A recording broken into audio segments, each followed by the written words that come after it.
जय हिंद दोस्तों। आज जो हम लोग ये सेट नंबर 10 करने वाले हैं ना दोस्तों, यहाँ पे हम लोग क्या करेंगे, आपको मैं वो सारे क्वेश्चन यहाँ पे प्रैक्टिस कराऊंगा जो कि आपके एआरओ में क्वेश्चन वहां पूछे जा चुके हैं। बस उससे यहाँ पे जो चीजें बता रहा हूँ, जितने मैं क्वेश्चन यहाँ पे करा हूँ, सारे क्वेश्चन आप यहाँ पे देखते चलना। यहाँ पे मैं वो सारे क्वेश्चन तो आपको कराऊंगा ही कराऊंगा जो आपके एग्जाम में क्वेश्चन पूछे जा चुके हैं। अब इसके साथ साथ दोस्तों, अगर ये क्वेश्चन आपके पेपर में आया तो और कौन सा क्वेश्चन और आपके पेपर वहां पे आ सकते हैं, वो सारे पॉइंट भी मैं यहाँ पे आपको नोट कराऊंगा। बस जो चीजें जैसी आपको वहां बताई जा रही, सारे आप पॉइंट पॉइंट चीजें वहां पे नोट करते हुए चलिएगा। आपका जब भी एग्जाम वहां पे लगेगा, सेम टू सेम ऐसी क्वेश्चन वहां पे आपको देखने को मिल जाएंगे। बस एग्जाम तक जो बता रहा हूं, जैसे बता रहा हूं, आप अपनी तैयारी करिए, आपके एग्जाम में बिल्कुल यहां से क्वेश्चन आपको दिख जाएंगे। तो दोस्तों, जो हमारा पहला क्वेश्चन आता है साइंस का, इसमें ये पूछा जा रहा है, अच्छा ये बताओ जो जीवन की मूलभूत इकाई होती है उसे क्या कहा जाता है। ये क्वेश्चन जब आपका दीनापुर एआरओ में वहां पूछा गया था, वहां पे ये चार ऑप्शन आपके दिए गए थे, कोशिका है, अंग है, ऊतक है, नाभिक है। तो पूछा गया इसमें से आपका राइट आंसर यहाँ पे क्या हो जाएगा। तो कभी आपके एग्जाम में ऐसा क्वेश्चन आता है, क्योंकि आपके एग्जाम में रिपीट क्वेश्चन बहुत वहां पे आपके होते हैं। ये होता है एक एआरओ का दूसरे एआरओ में, दूसरे का तीसरे एआरओ में, ऐसे क्वेश्चन रिपीट आपसे बहुत वहां पूछ लिए जाते हैं। तो कभी ऐसा क्वेश्चन आपसे वहां पूछा जाए तो आप इसका राइट आंसर वहां पे कितना करेंगे, तो बताइएगा इसका राइट आंसर क्या हो जाएगा। कोशिका। क्या हो जाएगा? कोशिका हो जाएगा। ऑप्शन ए इसका राइट आंसर यहाँ पे हो जाएगा। दोस्तों, अगर कोशिका की बात हो रही है तो कोशिका से और हमारे एग्जाम में किस प्रकार के क्वेश्चन और आपसे वहां पूछ सकता है, एक दोस्तों पॉइंट ये यहाँ पे नोट कर हम यहाँ बात कर लेते हैं जो आपकी कोशिका होती है, कि कोशिका के बारे में और किस तरह के पॉइंट हमारे एग्जाम में क्वेश्चन पूछे जाते हैं। एक तो ये आपसे पूछेगा जो कोशिका का अध्ययन है, ये बताओ जो कोशिका का अध्ययन आपका क्या कहलाता है। या फिर आपसे, तो इसका पहले अध्ययन लिख लेना, अध्ययन क्या कहलाएगा, ये साइटोलॉजी क्या कहलाएगा, ये आपका साइटोलॉजी यहाँ पे कहलाएगा। इसमें साइटोलॉजी आप लिख लेना। और इसके बाद कभी ये क्वेश्चन पूछा जाए कि कोशिका शब्द का प्रयोग सबसे पहले किसने किया, यानी कोशिका शब्द का प्रयोग, अगर ये क्वेश्चन आपसे वहां पूछा जाए आपके एग्जाम में, अच्छा ये बताओ जो कोशिका शब्द है, कोशिका शब्द का प्रयोग सबसे पहले किसने किया था, तब इसका राइट आंसर तब क्या बताएंगे, आप बताएंगे किसने, रॉबर्ट हुक ने किया था। किसने किया था? रॉबर्ट हुक ने इसका प्रयोग सबसे पहले वहां पे किया। एक पॉइंट ये आप यहाँ पे लिख लेना। इसके बाद कब किया था, अगर ये आपसे यहाँ पूछा जाता तो आप बताएंगे 1665 में। कब किया था? 1665 में यहाँ पे किया था। इसके बाद कोशिका में एक पॉइंट ये भी आप यहाँ पे याद करिएगा, कभी अगर आपसे ये क्वेश्चन यहाँ पूछा जाता है, क्या पूछ लिया जाए, कोशिका सिद्धांत। अगर आपसे कभी ये क्वेश्चन पूछा जाए कि जो आपका कोशिका सिद्धांत है, कोशिका सिद्धांत के प्रतिपादन, यानी कोशिका सिद्धांत के बारे में किसने सबसे पहले वहां बताया था, तो आप इसका राइट आंसर यहाँ पे क्या करेंगे, आप करेंगे क्या, एक वैज्ञानिक थे क्या, स्लाइडेन। एक वैज्ञानिक कौन हो जाएंगे, एक वैज्ञानिक हो जाएंगे आपके स्लाइडेन, एक वैज्ञानिक यहाँ पे आपके हो जाएंगे। इनका नाम यहाँ पे नोट कर लेना, और स्लाइडेन हो जाएंगे। और यहीं पे एक नाम और नोट कर लेना, किसका नाम, स्वान का नाम, एक नाम और स्वान का यहाँ पे नोट कर लेना। और इसके बाद बता, अगर ये प्रतिपादन इन्होंने किस वर्ष किया था, अगर ये यहाँ पूछा जाता तो आप बताते क्या 1838 से लेके 1839 ईस्वी, यहाँ पे ये डेट याद कर लेना। अब इसके बाद एक क्वेश्चन ये जो पूछा जाता है, अगर कभी ये पूछा जाए कि सबसे बड़ी कोशिका, सबसे बड़ी कोशिका कौन सी आपकी यहाँ पे हो जाएगी, तो कभी अगर सबसे बड़ी कोशिका आपसे पूछी जाती, आप इसका राइट आंसर क्या बताएंगे, जो आपका शुतुरमुर्ग का अंडा होता है। क्या होता है? जो आपका शुतुरमुर्ग होता है, शुतुरमुर्ग का जो अंडे, यहाँ पे नोट कर ले कि अंडे की जो कोशिका होती है, ये सबसे बड़ी कोशिका आपकी वहां पे हो जाती है। तो ये सारे पॉइंट यहाँ पे नोट करना जो कोशिका से आपके इंपॉर्टेंट पॉइंट होते हैं। अगर ये क्वेश्चन पूछा गया तो इस बार आपके एग्जाम में अगर कोशिका का क्वेश्चन आएगा तो यही इसी सारे पॉइंट से आपको देखने को मिल जाएगा। सारे पॉइंट एक बार यहाँ पे नोट कर लीजिएगा। अब इसके बाद दोस्तों जो आपका अगला सवाल आता है, अब इसमें ये बताओ, अच्छा जो मधुमक्खी के डंक का इलाज करने के लिए किसके घोल का उपयोग किया जाता है, ये यहाँ पूछा गया है कि नींबू का रस का होगा, दूध का होगा, सिरके का होगा, बेकिंग सोडा का होगा, किसका यूज वहां पे आपका किया जाता है। तो ये सारे पॉइंट जो मैं यहाँ पे बता रहा हूँ, सारे पॉइंट पॉइंट चीजें आप यहाँ पे नोट करते हुए चलना। आपके एग्जाम में सीधे सीधे क्वेश्चन यहाँ दिखेंगे। तो किसके घोल का आपका प्रयोग करते हैं आप बताएंगे। हम बेकिंग सोडा के घोल का यूज करते हैं। किसका? जो बेकिंग सोडा होता है। ऑप्शन डी इसका राइट आंसर यहाँ पे हो जाता है। दोस्तों यहाँ पे अगर सोडा की बात हो रही है, दो तीन आप इसके रासायनिक सूत्र नोट करना, गुण सूत्र नोट कर लेना, जो अक्सर आपके एग्जाम में क्वेश्चन पूछे जाते हैं। तो दोस्तों पहला पॉइंट आप यही नोट कर लेना यहाँ पे कि कभी अगर आपसे ये क्वेश्चन पूछे कि जो खाने का सोडा होता है, कौन सा होता है? खाने का सोडा होता है। खाने वाला जो सोडा आपका होता है, इसका अगर कभी आपसे अणुसूत्र पूछ ले, ये अणुसूत्र अगर आपसे इसका पूछा जाए तो आप इसका अणुसूत्र क्या बता देंगे? ये बताएंगे आप NaHCO3 आपका इसका अणुसूत्र हो जाएगा। अब इसके बाद कभी अगर आपसे धोवन सोडा पूछा जाए, किसका? अगर आपसे पूछ लिया जाए ये बताओ तो धोवन सोडा का रासायनिक सूत्र क्या हो जाएगा, तब आप क्या बताएंगे? आप बताएंगे Na2CO3 इंटू 10H2O आपका यहाँ पे क्या हो जाएगा? जो आपका धोवन सोडा है ये इसका अणुसूत्र वहां पे आपका ये हो जाएगा। और दोस्तों एक पॉइंट ये याद करना है, कभी अगर आपसे ये क्वेश्चन पूछा जाए जो आपका सिरका होता है, सिरका में कौन सा अम्ल आपका पाया जाता है? तो दोस्तों यहाँ पे सिरका में नोट करना कौन सा अम्ल होता है, तो आपका यहाँ पे एसिटिक अम्ल होता है। कौन सा अम्ल होता है? इसमें आपका एसिटिक अम्ल होता है। एसिटिक अम्ल होता है, ये पॉइंट भी इसका यहाँ पे आप नोट कर लीजिएगा। इसके बाद अगर कभी ये पूछा गया नींबू के रस में कौन सा अम्ल आपका होता है, तो आप क्या बताएंगे? जो इसमें आपका साइट्रिक अम्ल हो जाएगा। तो नींबू के रस में कौन सा अम्ल हो जाएगा? आप बताएंगे इसमें आपका जो साइट्रिक अम्ल होता है ये आपका यहाँ पे पाया जाता है। ये सारे पॉइंट यहाँ पे नोट कर लेना। और कभी दोस्तों ये पूछा जाए जो मधुमक्खियां होती है, मधुमक्खियों के अध्ययन को क्या कहा जाता है? अगर कभी आपसे ये क्वेश्चन पूछा जाए कि जो आपकी मधुमक्खियां होती है इनके अध्ययन को, इनके पालन का जो अध्ययन होता है वो क्या कहलाएगा? वो आप बताएंगे एपीकल्चर। वो क्या कहलाएगा? आपका एपीकल्चर कहलाएगा। तो ये सारे पॉइंट वो पॉइंट है जो आपके एग्जाम के लिए जरूरी है। तो सारे पॉइंट एक बार आप यहाँ पे नोट करिएगा। आपका जब भी एग्जाम लगेगा यहां से जरूर क्वेश्चन आपको यहां से देखने को मिल जाएंगे। अब इसके बाद दोस्तों आपका जो अगला सवाल आता है, अब ये बताओ अच्छा पोलियो के टीके की खोज किसने की थी? जो पोलियो का टीका है इसकी खोज किसने की थी? इन चार ऑप्शन बताओ, राइट आंसर क्या हो जाएगा? नागपुर एआरओ में ये क्वेश्चन आपका यहाँ पूछा गया था। और यहां से और क्या पॉइंट आपसे पूछ सकते हैं वो भी मैं आपको इसके सारे पॉइंट वहां पे क्लियर करा दूंगा। तो पहले इसका राइट आंसर क्या बताएंगे? यानी कि जोनास सॉल्क ने। ऑप्शन बी इसका राइट आंसर क्या हो जाएगा? ऑप्शन बी जोनास सॉल्क इसका बिल्कुल राइट आंसर हमारा यहाँ पे हो जाता है। और दोस्तों इसके कुछ इंपॉर्टेंट पॉइंट भी आप यहाँ पे नोट कर लेना। पहला पॉइंट आप ये बताओ जो आपका पोलियो होता है, पोलियो कैसी बीमारी होती है? अगर कभी पूछे पोलियो कैसी बीमारी होती है, किसके द्वारा ये पोलियो वाला जो रोग होता है ये किससे हो जाता है, तो आप यहाँ पे सीधा सीधा क्या बताएंगे? जो पोलियो होता है ये आपका विषाणु से होता है। किससे होता है? ये आपका विषाणु से आपका यहाँ पे हो जाता है।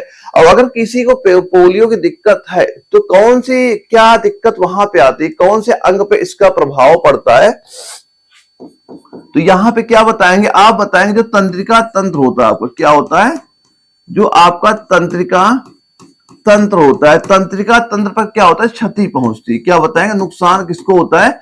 तो आपका जो तंत्रिका तंत्र में क्षति वहां पहुंचती है। और दोस्तों जो भारत को ना जो WHO है पोलियो मुक्त ऑलरेडी पहले ही वहां पे घोषित कर चुका है। तो अगर कभी ये क्वेश्चन पूछा जाए कि ये बताओ अच्छा जो पोलियो था इसका लोगो क्या है, अगर पोलियो का लोगो आपसे पूछ लिया जाए तो आप इसका लोगो क्या बता देंगे? इसका लोगो बताएंगे क्या आप कि एक बूंद जीवन के लिए। क्या बता देंगे? सीधा सीधा एक बूंद जीवन के लिए, एक बूंद जीवन के लिए इसका आप सीधा सीधा राइट आंसर यहां बता देना। अब इसके बाद कभी ये क्वेश्चन पूछा जाए कि बताओ कि भारत में कब अभियान चलाया गया था पोलियो का, तो आप क्या बता देंगे? यानी कि पोलियो अभियान भारत में कब चलाया गया था, ये भी आप एक पॉइंट नोट कर लेना। क्या पोलियो अभियान भारत में आपका कब चलाया गया था, तो आप इसका राइट आंसर क्या बताएंगे? आप 1997-98 पोलियो अभियान भारत में चलाया गया, जो कि आपका सफलता पूरा कंप्लीट आपका वहां पे हो गया था। तो दोस्तों ये सारे पॉइंट वहां पे नोट कर लीजिएगा जो आपके एग्जाम में अक्सर क्वेश्चन आपसे वहां पे देखने को मिल जाते हैं। तो ये सारे पॉइंट आप एक बार यहाँ पे नोट करिएगा। इसके बाद दोस्तों जो आपका एक अगला सवाल पूछा गया था, अच्छा ये बताओ अच्छा कि जो तंबाकू है तंबाकू में निहित है, तो तंबाकू में क्या आपका वहां पे निहित हो जाएगा? अगर ये कभी पॉइंट आपसे वहां पूछ लिया जाता है कि तंबाकू में आपका क्या निहित है, तो आप क्या बताएं? कैफीन होगा, कोडीन होगा, निकोटीन होगा या फार्मिन होगा? तो तंबाकू में क्या आपका निहित हो जाएगा? आप क्या बताएंगे? तंबाकू में आपका निकोटीन होता है। क्या होता है? निकोटीन होता है। ऑप्शन सी इसका राइट आंसर यहाँ पे आपका हो जाता है। और दोस्तों कभी आपसे ये क्वेश्चन पूछा जाए कि ये बताओ, अच्छा जो कैफीन होता है कि ये कैफीन किसमें आपका पाया जाता है, तो कैफीन के बारे में क्या बताएं? जो आपका कैफीन होता है ये कॉफी में होता है। कैफीन किसमें होगा? ये आपका कॉफी में होता है। और इसके बाद कभी आपसे जो ये पूछा जाए जो मार्फिन होता है, मार्फिन किसमें हो जाएगा? ये आपका जो अफीम होता है, अफीम में क्या होता है? मार्फिन आपका वहां पे पाया जाता है। तो कैफीन पूछेगा, कॉफी का नाम बताएंगे, मॉर्फिन पूछेगा, अफीम का नाम आप यहां बता देंगे। तो ये पॉइंट भी आप एक बार सारे नोट कर लीजिएगा। इसके बाद दोस्तों आपका जो अगला सवाल आता है, अच्छा ये बताओ, अच्छा जो हाल ही में एक लुप्त पक्षी है, यानी कि जो अब दिखाई नहीं पड़ रहा है पक्षी, अब ये बताओ कौन सा वो लुप्त पक्षी आपका यहाँ पे हो जाएगा? मेरठ एआरओ में ये सीधे सीधे क्वेश्चन आपके एग्जाम में वहां पूछा गया था। तब इसका राइट आंसर आप यहाँ पे क्या बताएंगे? आप बताएंगे जो आपका डोडो पक्षी है। कौन सा पक्षी हो जाएगा? जो आपका डोडो पक्षी है, ये फिलहाल क्या हो चुका? आपका लुप्त हो चुका है। अब ये आपका प्रेजेंट टाइम पे आपका नहीं पाया जाता है। अगर कभी आपसे ये भी क्वेश्चन वहां पूछ लिया जाता है कि जो आपका ये डोडो पक्षी है ये कहां पे आपका पाया जाता है, तो ये क्या बताएंगे? जो आपका ये डोडो पक्षी है ये आपका जो मॉरिशस में, यानी कहां पाया जाएगा? आप ये बताएंगे ये पक्षी आपका मॉरिशस में, ये पक्षी कहां पाया जाता है? आप सीधा सीधा क्या बताएंगे? मॉरिशस में ये आपका पक्षी आपका वहां पाया जाता है।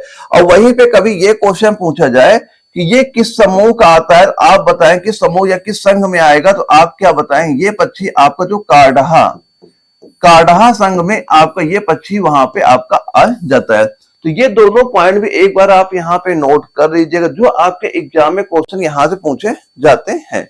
इसके बाद दोस्तों आपका जो अगला सवाल आता है, अच्छा ये बताओ जो ग्लूकोज को ग्लाइकोजन में परिवर्तन यकृत में होता है, किंतु इसका संग्रह कहां पे होता है? अगर ये कभी आपसे वहां पूछा जाए, जो कि आपके 4 ऑप्शन यहाँ पे आपके दिए गए थे, तो ये बताओ इसका संग्रह आपका कहां पे होता है? तो इसका संग्रह आप क्या बता देंगे? संग्रह कहां पे आपका होगा?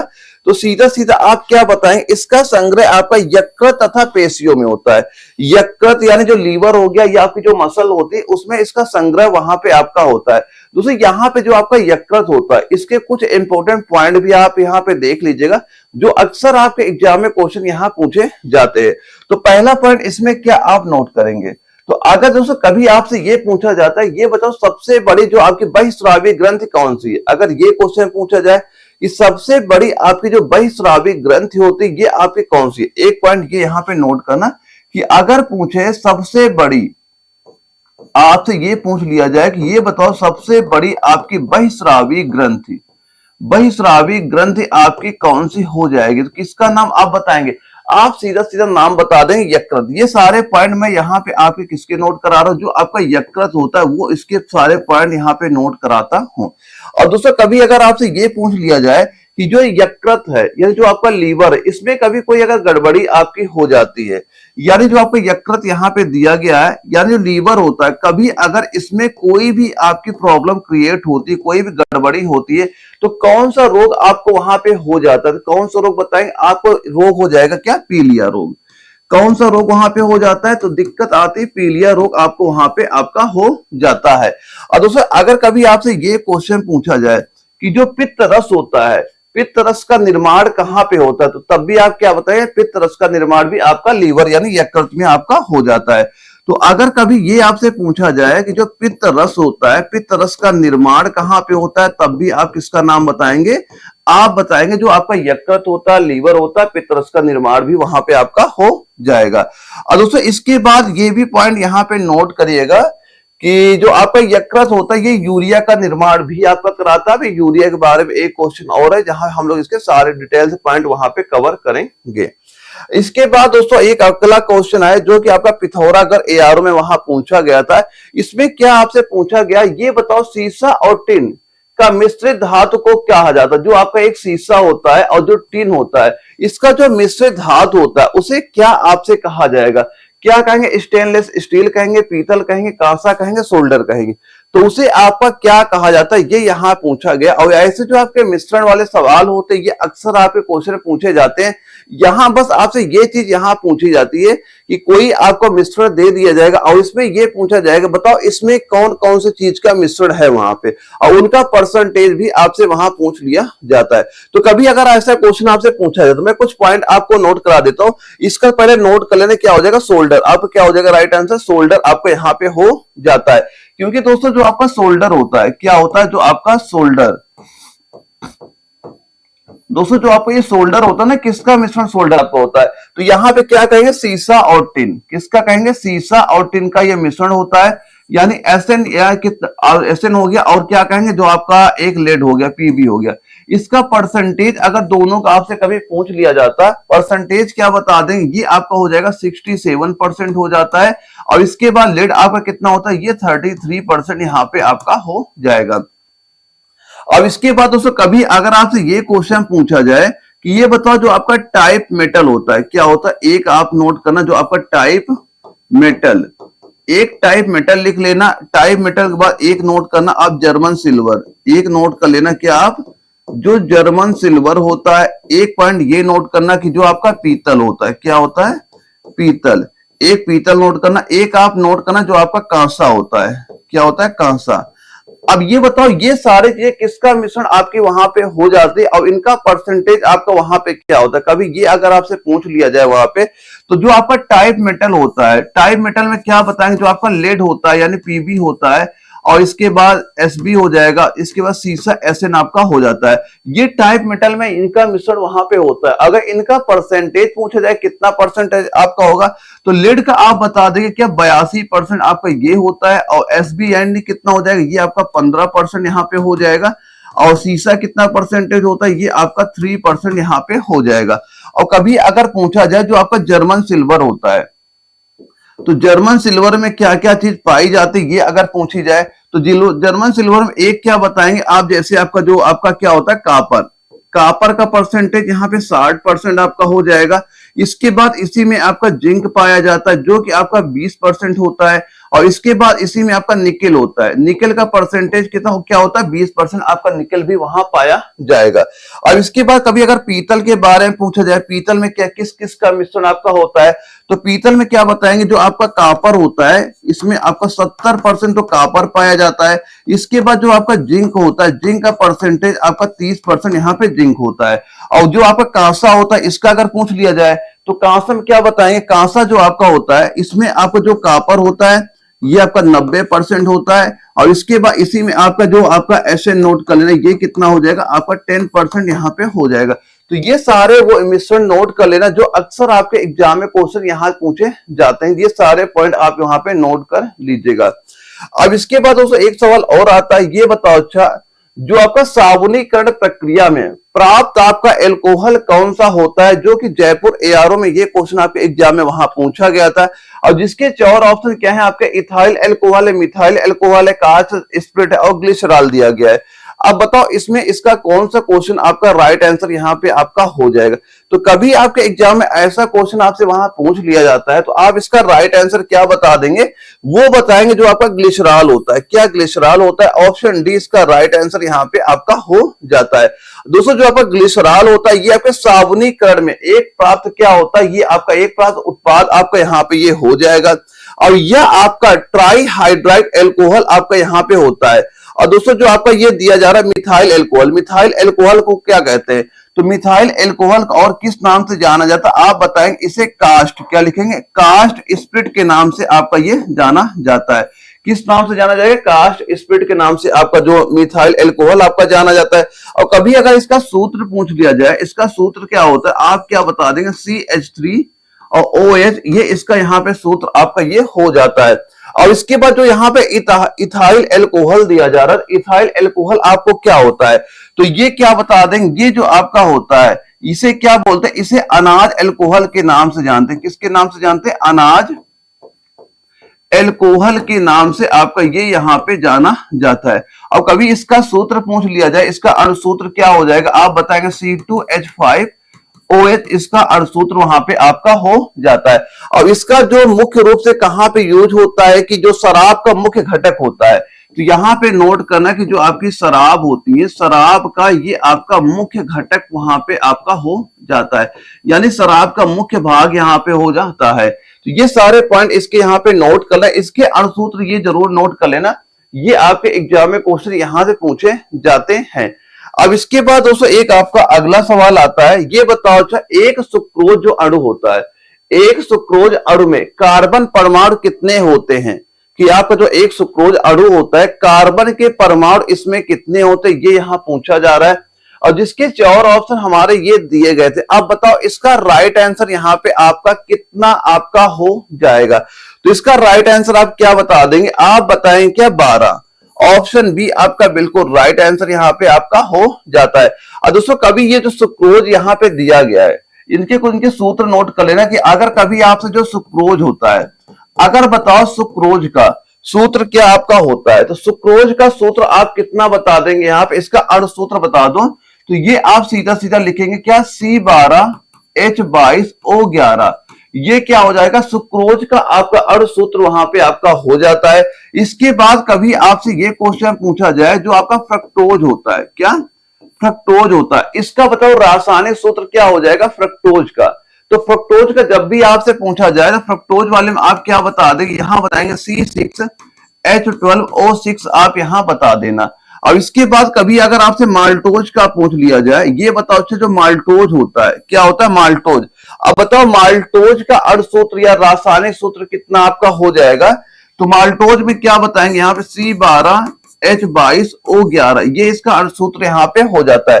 और दोस्तों जो आपका सुक्रोज होता है ना, सुक्रोज के जल अपघटन से ग्लूकोज एवं फ्रक्टोज आपका बनता है। और जो शहद का प्रमुख घटक, अगर का ये क्वेश्चन पूछा जाए कि शहद का जो प्रमुख घटक होता है उसमें क्या होता है, उसमें आपका सुक्रोज ही होता है। जो शहद हम लोग खाते हैं, जो हमें मीठा महसूस होता है, ये किसकी वजह से होता है? ये आपका इसी की वजह से होता है, सुक्रोज की वजह से ही होता है। किसकी वजह से? नहीं, फ्रक्टोज की वजह से ही होता है। फ्रक्टोज वाले में एक पॉइंट ये यहाँ पे नोट कर लेना कि शहद का, क्या लिख लेना, शहद का ये आपका प्रमुख घटक भी है, प्रमुख घटक भी आपका हो जाता है।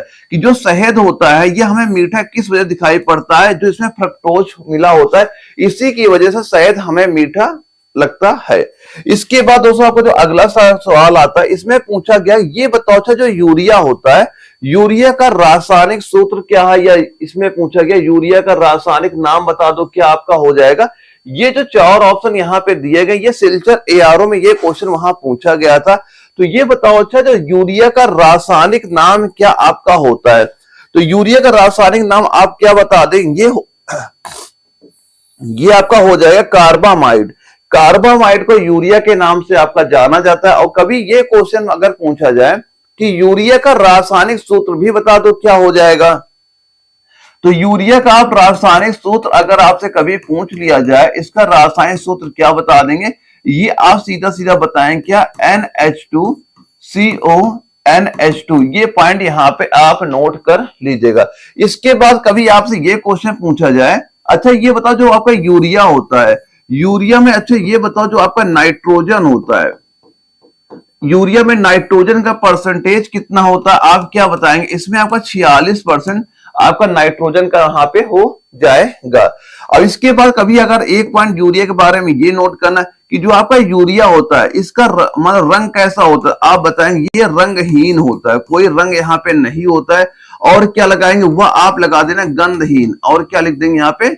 और ये आपका गंधहीन भी आपका होता है, यानी ना तो कोई रंग होता है, ना तो कोई गंध इसमें आपका होता है। और कभी आपसे ये क्वेश्चन पूछा जाए, एक पॉइंट ये यहाँ पे नोट करना कि जो मानव मूत्र में हो, क्या लिखना यहाँ पे एक पॉइंट नोट कर सीधा सीधा कि मानव मूत्र में यूरिया होता है, क्या नोट करेंगे? यूरिया आपका होता है, यूरिया होता है। और इसके बाद एक पॉइंट यहां पे ये नोट करना है कि जो वायुमंडल के संपर्क में आके, जो वायुमंडल, क्या लिख लेंगे यहाँ पे, जो कि आपका वायुमंडल के संपर्क में आके, के संपर्क में आके क्या बना देगा? संपर्क में आकर क्या नोट करना? संपर्क में आकर क्या किसका निर्माण ये करता है? ये पॉइंट यहाँ पे नोट कर लेना। संपर्क में आकर किसका निर्माण करेगा, ये परिवर्तित किसमें हो जाएगा, ये आपका अमोनिया में परिवर्तित ये आपका वहां पे हो जाता है। और कभी ये क्वेश्चन पूछा जाए अमोनिया का रासायनिक सूत्र क्या होता है, आप NH3 इसका रासायनिक सूत्र यहाँ पे आप नोट कर लीजिएगा। ये सारे पॉइंट आप इसके यूरिया के बारे में जान लेना, जो अक्सर आपके एग्जाम में यहाँ से क्वेश्चन पूछे जाते हैं। अब इसके बाद दोस्तों आपका जो अगला सवाल आता है, अब ये बताओ तो जो इस्पात में कार्बन का परसेंटेज कितना होता है, जो कि आपका नागपुर ARO में ये क्वेश्चन पूछा गया था कि जो आपका इस्पात होता है इसमें कार्बन का परसेंटेज क्या होता है।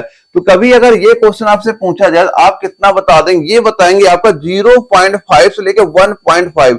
ऑप्शन सी इसका राइट आंसर यहाँ पे हो जाएगा। यहाँ पे दोस्तों 2 पॉइंट और नोट करना, जो अक्सर आपके एग्जाम में क्वेश्चन यहाँ पूछ लिए जाते हैं। एक पॉइंट तो आप ये यहाँ पे नोट करना, कभी अगर आपसे ये क्वेश्चन पूछा जाए, ये बताओ सबसे शुद्ध आपका लोहा कौन सा है, सबसे शुद्ध लोहा कौन सा होता है, या फिर ये बता दो कि सबसे अशुद्ध, अगर ये पूछा जाए सबसे अशुद्ध लोहा बता दो, ये आपका यहाँ पे क्या हो जाएगा। सबसे शुद्ध लोहा कौन सा होता है, सबसे शुद्ध लोहा आप बताएंगे जो पिटवा लोहा होता है, क्या होता है, पिटवा लोहा सबसे शुद्ध होता है। और सबसे अशुद्ध लोहा कौन सा होता है, जो आपका ढलवा लोहा होता है, कौन सा, ढलवा लोहा होता है। जो आपको ये ढलवा लोहा होता है इसमें कार्बन का परसेंटेज क्या होता है, अधिक होता है। ढलवा लोहा में कार्बन का परसेंटेज भी आपका अधिक होता है। कभी अगर आपसे ये भी पूछा जाए, ये बताओ किसमें आपका कार्बन का परसेंटेज सबसे अधिक होता है, तो आप क्या बताएंगे, जो आपका ढलवा लोहा होता है कार्बन का परसेंटेज भी सबसे ज्यादा उसमें आपका पाया जाता है। इसके बाद दोस्तों आपका जो अगला सवाल आता है, अच्छा ये बताओ निम्न में से किस पदार्थ में ऑक्सीजन नहीं होता है। ये जो 4 ऑप्शन हमारे यहाँ पे दिए गए हैं, अब ये बताओ जो कि मेरठ ARO में पूछा गया, किसमें आपका ऑक्सीजन वहां पे नहीं पाया जाता। ये कभी अगर आपसे पूछ लिया जाए तो आप इसका सीधा सीधा राइट आंसर क्या बताएंगे, किसमें आपका ऑक्सीजन वहां पे नहीं पाया जाता है। तो दोस्तों इसका राइट आंसर क्या बताएंगे, जो आपका क्रायोलाइट होता है, क्या होता है, क्रायोलाइट। क्रायोलाइट में आपका ऑक्सीजन वहां पे नहीं पाया था। और क्या रीजन होता है कि इसमें ऑक्सीजन आपका नहीं पाया जाएगा, इसका रीजन क्या है आपका, तो देखो क्या बताएंगे। सबसे पहले क्या करो, इनके रासायनिक सूत्र नोट कर लो, तभी आपका आंसर वहां पे बता पाएंगे। जैसे आपका जो बॉक्साइट होता है, तो बॉक्साइट हो गया, क्रायोलाइट हो गया। बॉक्साइट का सूत्र नोट करो, क्या होता है, ये देखो आपका क्या होता है, Al2O3 into 2H2O। इसमें देख रहे हैं कि ऑक्सीजन है, ऑक्सीजन क्या होता है, अब O होता है, तो ऑक्सीजन आपको यहाँ पे दिखाई पड़ रहा है। इसके बाद दोस्तों यहाँ पे देखो आपको जो क्रायोलाइट दिया गया है, क्रायोलाइट का सूत्र क्या होता है, इसका देखो Na3Al आपका ये होता है। इसमें देखो कहीं पे ऑक्सीजन दिख रहा है, कहीं पे हमें O नहीं दिख रहा है, तो इसका मतलब इसमें आपका ऑक्सीजन वहां पे नहीं पाया जाता है। और जो आपका एप्सम लवण है, इसका अगर रासायनिक सूत्र की बात करें, ये क्या हो जाएगा, इसका नोट करना MgSO4 into 7H2O। इसमें भी हमारा ऑक्सीजन पाया जा रहा है। और जो आपका डोलोमाइट है, डोलोमाइट सूत्र क्या लिखेंगे आप, CaCO3 into MgCO3। ये आपका डोलोमाइट का सूत्र हो जाता है। यानी सब में ऑक्सीजन पाया जा रहा है, लेकिन जो आपका क्रायोलाइट है इसमें ऑक्सीजन कोई भी अणु आपका नहीं दिखाई पड़ रहा है। तो अब इसका राइट आंसर आप क्या बताएंगे, जो आपका ऑप्शन नंबर सी इसका बिल्कुल राइट आंसर हमारा यहाँ पे आपका हो जाएगा। अब इसके बाद दोस्तों एक सवाल और आपका आता है, इसमें क्या पूछा गया है कि ये बताओ जो आपका एलपीजी होता है, एलपीजी का पूर्ण रूप आपका क्या होता है। ये क्वेश्चन आपका कोल्हापुर ARO में जब आपका एग्जाम वहां पे हुआ था, ये क्वेश्चन वहां पूछा गया था। अब बताओ इसका राइट आंसर आपको यहाँ पे कितना हो जाएगा। तो इस क्वेश्चन का राइट आंसर क्या बता देंगे आप, क्या बताएंगे, क्या बताएंगे आप, liquefied petroleum gas. Option number D इसका राइट आंसर यहाँ पे आपका हो जाता है। और दोस्तों आपने देखा होगा जो घरों में हम लोग एलपीजी सिलेंडर का यूज वहां पे करते हैं, तो आपने देखा हो कभी उसमें अगर लीकेज होती है तो उसमें हमें एक प्रकार की दुर्गंध वहां पर सुंगाई जान पड़ती है। तो वो दुर्गंध किस वजह से आपकी आती है, ये क्वेश्चन आपका पूछा जाता है। क्योंकि अगर ऐसा देखा जाए जो आपकी ये गैस होती, गैस में कोई दुर्गंध नहीं होती वहां पे, लेकिन उसमें क्या मिला दिया जाता है कि हमें ये पता चल सके कि घर में जो सिलेंडर हम लोग यूज कर रहे हैं उसमें कोई ना कोई लीकेज हो गया, यानी गैस का रिसाव वहां पे हो रहा है। तो ये पता आपको कैसे वहां पे चलेगा, क्या रीजन इसका होता है। तो ये पॉइंट यहाँ पे नोट करना कि जो आपका एलपीजी हम लोग सिलेंडर घर में यूज करते हैं, इसमें जो दुर्गंध हमें पता चलती है, इसका रीजन क्या होता है। यहाँ पे क्या पॉइंट नोट करेंगे, इसमें क्या लिखना है, एथाइल। क्या नोट करेंगे यहाँ पे, एथाइल मरकैप्टन, क्या नोट करेंगे, एथाइल मरकैप्टन का यूज हम लोग करते हैं। यानी इसमें अलग से आपका इथाइल मरकैप्टन हम मिला दिया जाता है, जिससे हमें ये पता चल जाता है कि इस मतलब जो हम लोग घरों में सिलेंडर यूज कर रहे हैं इसमें गैस का रिसाव वहां पे हो रहा है, ये हमें पता वहां पे चल जाता है। और कभी आपसे दोस्तों ये पूछा जाए ना कि जो आपका एलपीजी होता है, एलपीजी का आप ये बताओ अच्छा मुख्य संगठक, यानी इसमें एलपीजी में क्या क्या आपका यहाँ पाया जाता है, मुख्य संगठन इसमें किस किस का आपका हो जाएगा। तो यहाँ पे किसका बताएंगे, एक तो आप नोट करना किसका, प्रोपेन का, प्रोपेन हो जाएगा। प्रोपेन के बाद क्या हो जाएगा आपका, एक नोट करना, देखो ना, एक ब्यूटेन दो प्रकार के यूज होते हैं, एक तो आपका नॉर्मल ब्यूटेन इसमें यूज होता है, क्या नॉर्मल ब्यूटेन आप यहां पे नोट कर लेना। इसके बाद क्या नोट करें आप यहां पे लिखना आइसो ब्यूटेन, क्या लिख लेंगे यहाँ पे, आइसो ब्यूटेन, एक पॉइंट ये यहाँ पे नोट करना। और दोस्तों कभी आपसे ये क्वेश्चन पूछ लिया जाए कि जो आपका सीएनजी होता है, अगर आपका एलपीजी का वो पूछा गया है, तो अगर आपसे कभी सीएनजी का फुल फॉर्म पूछ लिया जाए, ये बताओ सीएनजी का फुल फॉर्म आपका क्या होता है, तो सीएनजी की फुल फॉर्म में आप यहाँ पे क्या बताएंगे, सीधा सीधा लिखेंगे क्या, कॉम्प्रेस्ड, क्या लिख लेंगे यहाँ पे आप लिखेंगे कॉम्प्रेस्ड नेचुरल, क्या लिखेंगे, कॉम्प्रेस्ड नेचुरल गैस, आप यहाँ पे नोट कर लेना, ये आपका सीएनजी का फुल फॉर्म हो जाएगा। और दोस्तों कभी आपसे ये क्वेश्चन पूछा जाए कि जो आपका बायोगैस होती है, क्या होती है, बायोगैस, अगर कभी आपसे पूछा जाए बायोगैस में सबसे ज्यादा क्या किसकी मात्रा होती है, तो बायोगैस में आप क्या बताएंगे, इसमें सबसे ज्यादा जो परसेंटेज होता है वो मीथेन का होता है, और कितना परसेंटेज होता है वो आपका 75% होता है। तो बायोगैस में अगर पूछा गया सबसे ज्यादा क्या होता है, तो आप यहां पे क्या बताएंगे, इसमें आपका 75% आपका क्या होता है, मेथेन होता है, क्या होता है, मेथेन यहाँ पे आपका होता है। अगर कभी ये पूछा गया, अच्छा ये बताओ जो आपका प्रोड्यूसर गैस है, कौन सी गैस पूछी जाए, कि जो आपकी प्रोड्यूसर गैस है, प्रोड्यूसर गैस किसका मिश्रण होती है, यानी किससे मिलकर बनी होती है, आप इसका राइट आंसर क्या बताएंगे, एक तो आप कार्बन मोनोऑक्साइड और प्लस नाइट्रोजन N2, ये दोनों पॉइंट यहाँ पे नोट कर लेना। ये क्या हो जाएगी, प्रोड्यूसर गैस होती, कभी प्रोड्यूसर गैस का अगर सूत्र पूछ लिया जाए तो आप ये पॉइंट याद करना, ये आपका प्रोड्यूसर गैस यहाँ पे आपकी हो जाती है। अब कभी अगर उससे ये पूछा जाता है, ये बताओ जो चींटी के डंक में कौन सा अम्ल आपका पाया जाता है, जो चींटी का डंक होता है उसमें कौन सा अम्ल पाया जाता है। तो दोस्तों यहां मैं कुछ पॉइंट आपको नोट करा देता हूं कि जहां पे कौन से आपके एसिड पाए जाते हैं, किसमें आपके कौन सा अम्ल पाया जाता है, मैं कुछ नाम सीधे सीधे आपको नोट करा देता हूं, सारे नाम आप एक बार वहां पे नोट कर लीजिएगा। अब ये क्वेश्चन दोस्तों आपका जो जयपुर एआरओ में ये क्वेश्चन आपका वहां पूछा गया था, तो इसका राइट आंसर क्या होगा, वो पहले सारे कुछ मैं पॉइंट ही नोट करा दो, वो सारे पॉइंट यहाँ पे नोट कर लेना। अगर दोस्तों कभी आपसे ये क्वेश्चन पूछा जाए, बताओ जो टमाटर होता है, टमाटर में कौन सा अम्ल है, या फिर आपसे ये पूछा जाए जो आपका इमली होता है, इमली में कौन सा अम्ल है, या फिर ये बताओ जो हम लोग संतरा का यूज करते हैं, संतरा में कौन सा अम्ल है, या फिर ये बताओ जो सेब है, सेब में कौन सा अम्ल है, या बताओ अच्छा जो आपका चींटी का डंक होता है, क्या बता दो यहाँ पे, जो आपका चींटी का डंक, चींटी के डंक में कौन सा अम्ल है, या फिर जो आप पूछा जाए मनुष्य के पेट में, मनुष्य के पेट में कौन सा अम्ल पाया जाता है, या फिर ये बताओ अच्छा जो आपका कार की बैटरी हम लोग यूज करते हैं, कार की बैटरी इसमें कौन सा आपका एसिड है या कौन सा अम्ल पाया जाता है।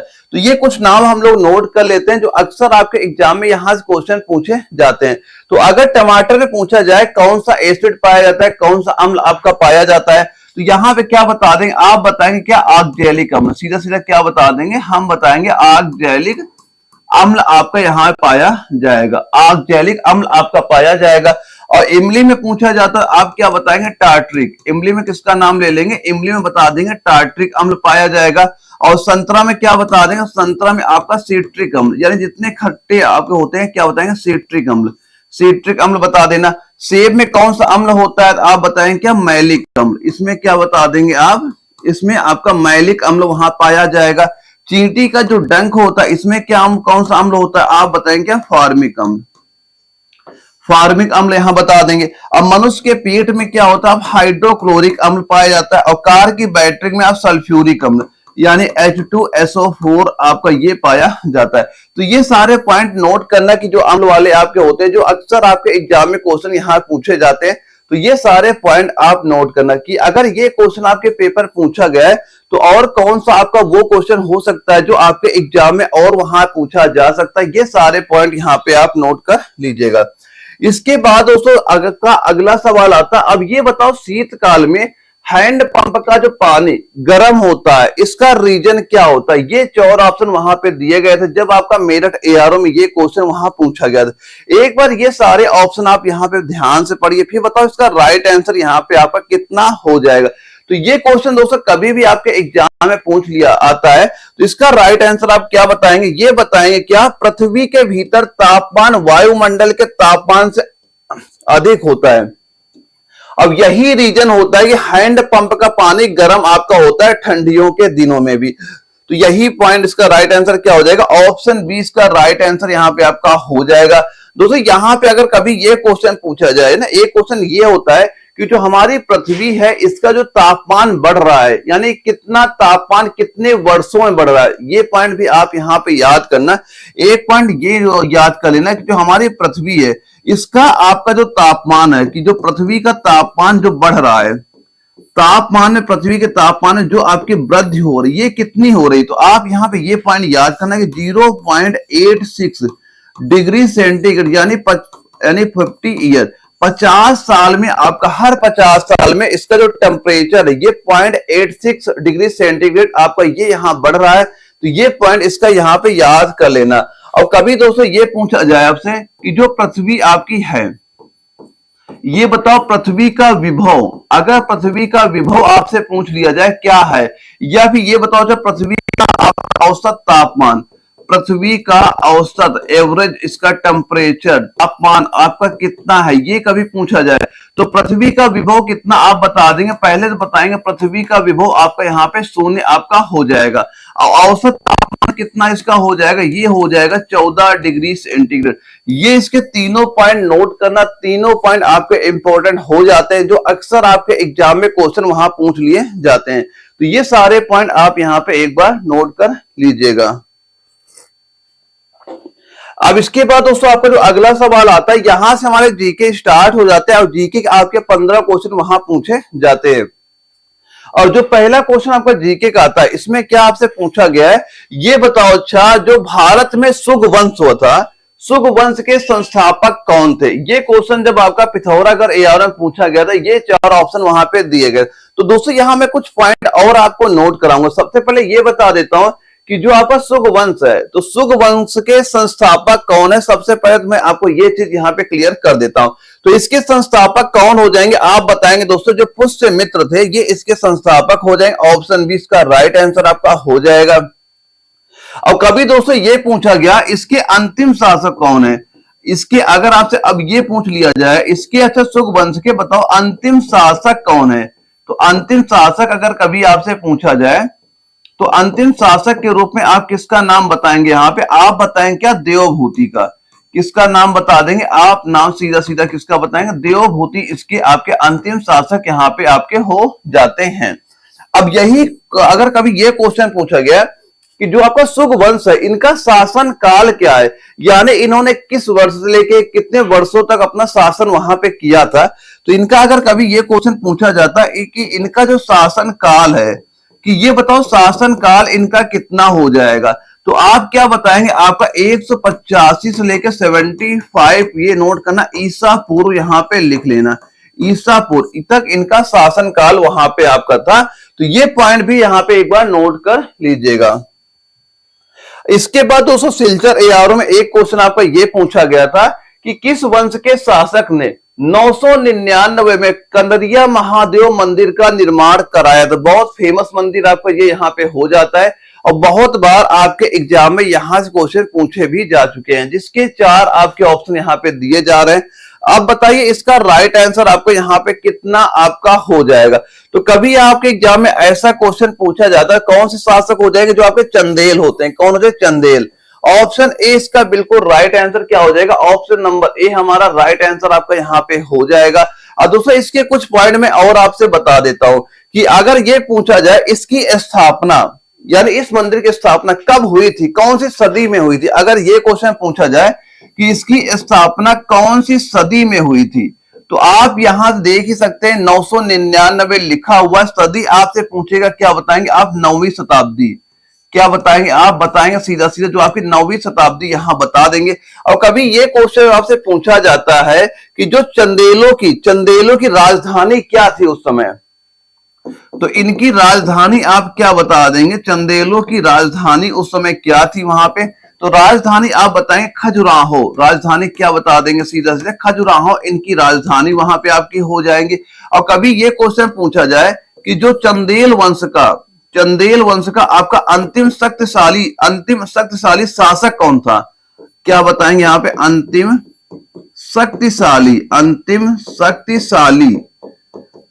शक्तिशाली शासक कौन सा था? आपको ये अगर कभी क्वेश्चन पूछ लिया जाए तो आप किसका नाम बताएंगे? आप सीधा सीधा बताएंगे क्या? परमल का नाम आप यहाँ पे याद रखिएगा। तो ये सारे पॉइंट, इसके 3 पॉइंट ये भी आप यहाँ पे नोट कर लेना, जो कि अक्सर आपके एग्जाम में क्वेश्चन यहां से पूछ लिए जाते हैं। अब इसके बाद दोस्तों आपका जो अगला सवाल आता है, ये बताओ 1919 में निम्नलिखित में से कौन सी प्रमुख घटना आपकी वहां पे घटी थी? ये क्वेश्चन आपका पूछा जा रहा है और जिसके 4 ऑप्शन हमारे ये आपके दिए गए हैं, जो कि आपके कोल्हापुर एआरओ में ये क्वेश्चन हमारा वहां पूछा गया था। तो बताओ इसका राइट आंसर आपका वहां पे कितना हो जाएगा इस क्वेश्चन का? तो आप इसका राइट आंसर कितना बताएंगे इस क्वेश्चन की? ये आपका हो जाएगा आपका क्या, जो यहां पे दिया गया है जलियांवाला बाग हत्याकांड आपका यहां पे हो जाएगा, जिसका right answer option number B हमारा यहां पे आपका हो जाता है। अब इसके बाद दोस्तों कभी अगर आपसे ये क्वेश्चन पूछा जाता है, अच्छा ये बताओ जो आपका चंपारण आंदोलन है ये कब आपका हुआ था? तो ये आप कब बताएंगे? ये आपका हुआ था 1917 में। 1917 में आपका हुआ था। या फिर ये पूछा जाए जो आपका बंगाल विभाजन है ये कब हुआ था? आप बताएं 1905 में बंगाल का विभाजन हुआ था। या पूछा जाए जो आपका असहयोग आंदोलन ये कब हुआ था?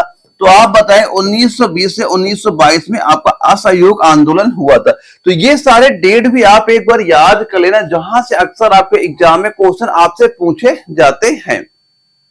अब इसके बाद दोस्तों हम लोग देखते हैं हमारा अगला सवाल है कि ये बताओ अच्छा भारतीय संविधान के किस अनुच्छेद के तहत स्वतंत्रता के अधिकार में कोई भी पेशा, व्यवसाय, व्यापार या वाणिज्य करने का अधिकार शामिल है? हमसे यहां अनुच्छेद पूछा गया था आपका नागपुर एआरओ में। तो आपके एग्जाम में ऐसा जब भी क्वेश्चन आता है आप इसका राइट आंसर सीधा सीधा क्या बता देंगे? ये बताएंगे आपका अनुच्छेद नंबर 19 से 22 के बीच आप इसका राइट आंसर यहां पे आप बता देना। मैं सारे अनुच्छेद बता देता हूं कि 19 में क्या है, 20 में क्या है, 21 में क्या है, 22 में क्या है, सारी चीजें आप वहां ध्यान से आप देख लेना। तो दोस्तों कभी आपसे ये क्वेश्चन पूछा जाए कि जो आपका अनुच्छेद नंबर 19 लिख लेना, और इसके बाद जो आपका अनुच्छेद नंबर 20 होता है ये लिखिएगा। इसके बाद जो आपका अनुच्छेद नंबर 21 होता है ये यहां पे लिखिएगा। इसके बाद जो आपका अनुच्छेद नंबर 22 होता है ये यहां पे लिखिएगा। यानी इन अनुच्छेदों में आपका क्या बताया गया, किस चीज के बारे में आपसे वहां बात की गई है। तो कभी अगर आपको अनुच्छेद नंबर 19 के बारे में पूछा जाता है, 19 में क्या बताएंगे आप? बताएं क्या अभिव्यक्ति की स्वतंत्रता के बारे में यहां पे आपको जानकारी आपको दी गई है। या पूछा जाए आपको जो अनुच्छेद नंबर 20 होता है इसमें क्या आपका बताया गया है? तो इसमें आपका क्या बताया गया? ये बताया गया आपका सिद्ध के संबंध में क्या संरक्षण है इसके बारे में आपको जानकारी वहां पे दी गई है। यह भी आपसे पूछा जो आपका अनुच्छेद नंबर 21 है इसमें क्या आपका बताया गया? तो आप बताएंगे प्राण व दैहिक जो स्वतंत्रता है इसमें आपको ये चीज वहां बताई जा रही है। अगर कभी पूछा जाए अनुच्छेद नंबर 22 में क्या आपको किस चीज के बारे में आपको बताया गया है, तो यहां पे आप बताएंगे क्या कुछ दशाओं में जो गिरफ्तारी आपकी होती है वो आपको बताया गया अनुच्छेद नंबर 22 में, इसकी जानकारी वहां पे आपकी दी गई है। अब इसके बाद दोस्तों हम लोग देखते हैं जो आपका एक अगला सवाल आता है, इसमें क्या पूछा गया है ये बताओ अच्छा निम्न में से कौन सा अधिकार वर्ष 1978 से एक मौलिक अधिकार अब नहीं है? यानी वो पहले तो एक आपका मौलिक अधिकार हुआ करता था, प्रेजेंट टाइम पे वो कौन सा अधिकार ऐसा है जिसे आपका मौलिक अधिकार से हटा दिया गया है?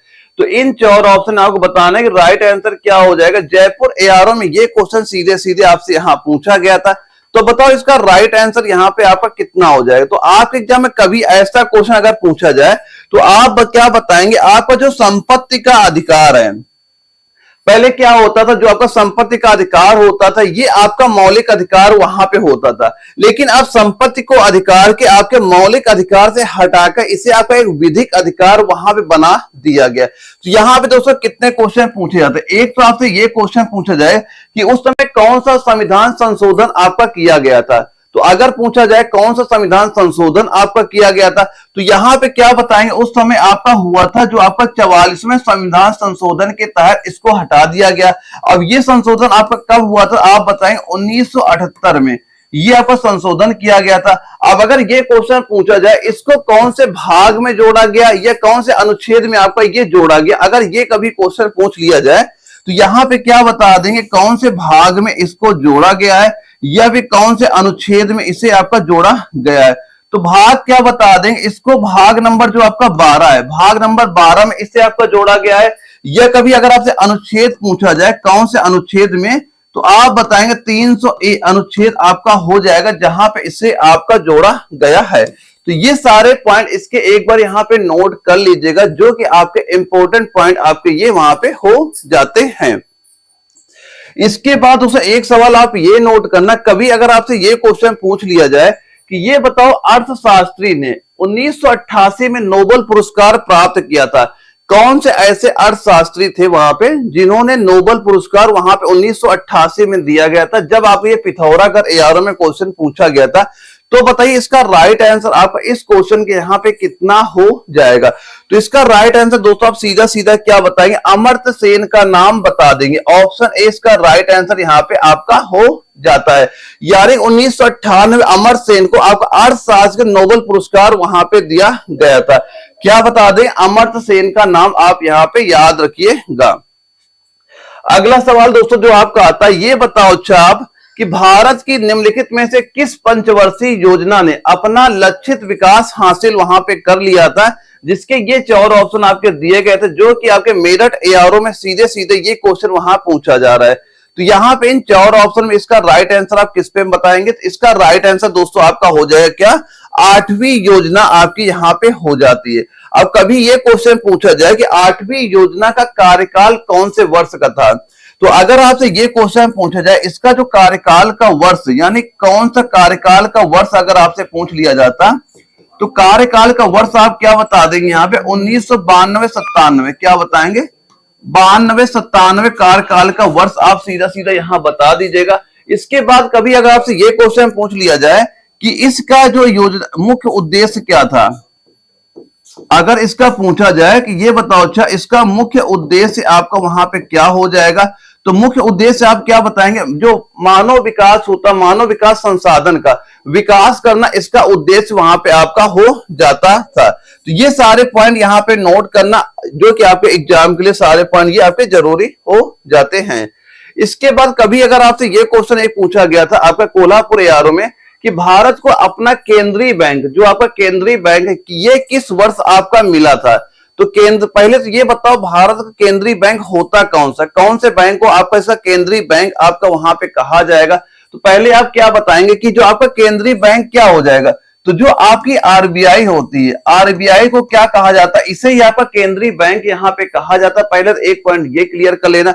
इसके बाद क्या आप नोट करेंगे कि जो आपके आरबीआई की स्थापना कब हुई थी, तो इसकी स्थापना कब बता देंगे, इसकी स्थापना आपकी हुई थी 1 अप्रैल, क्या बताएंगे 1 अप्रैल 1935 में इसकी आपकी स्थापना वहां पे की गई थी।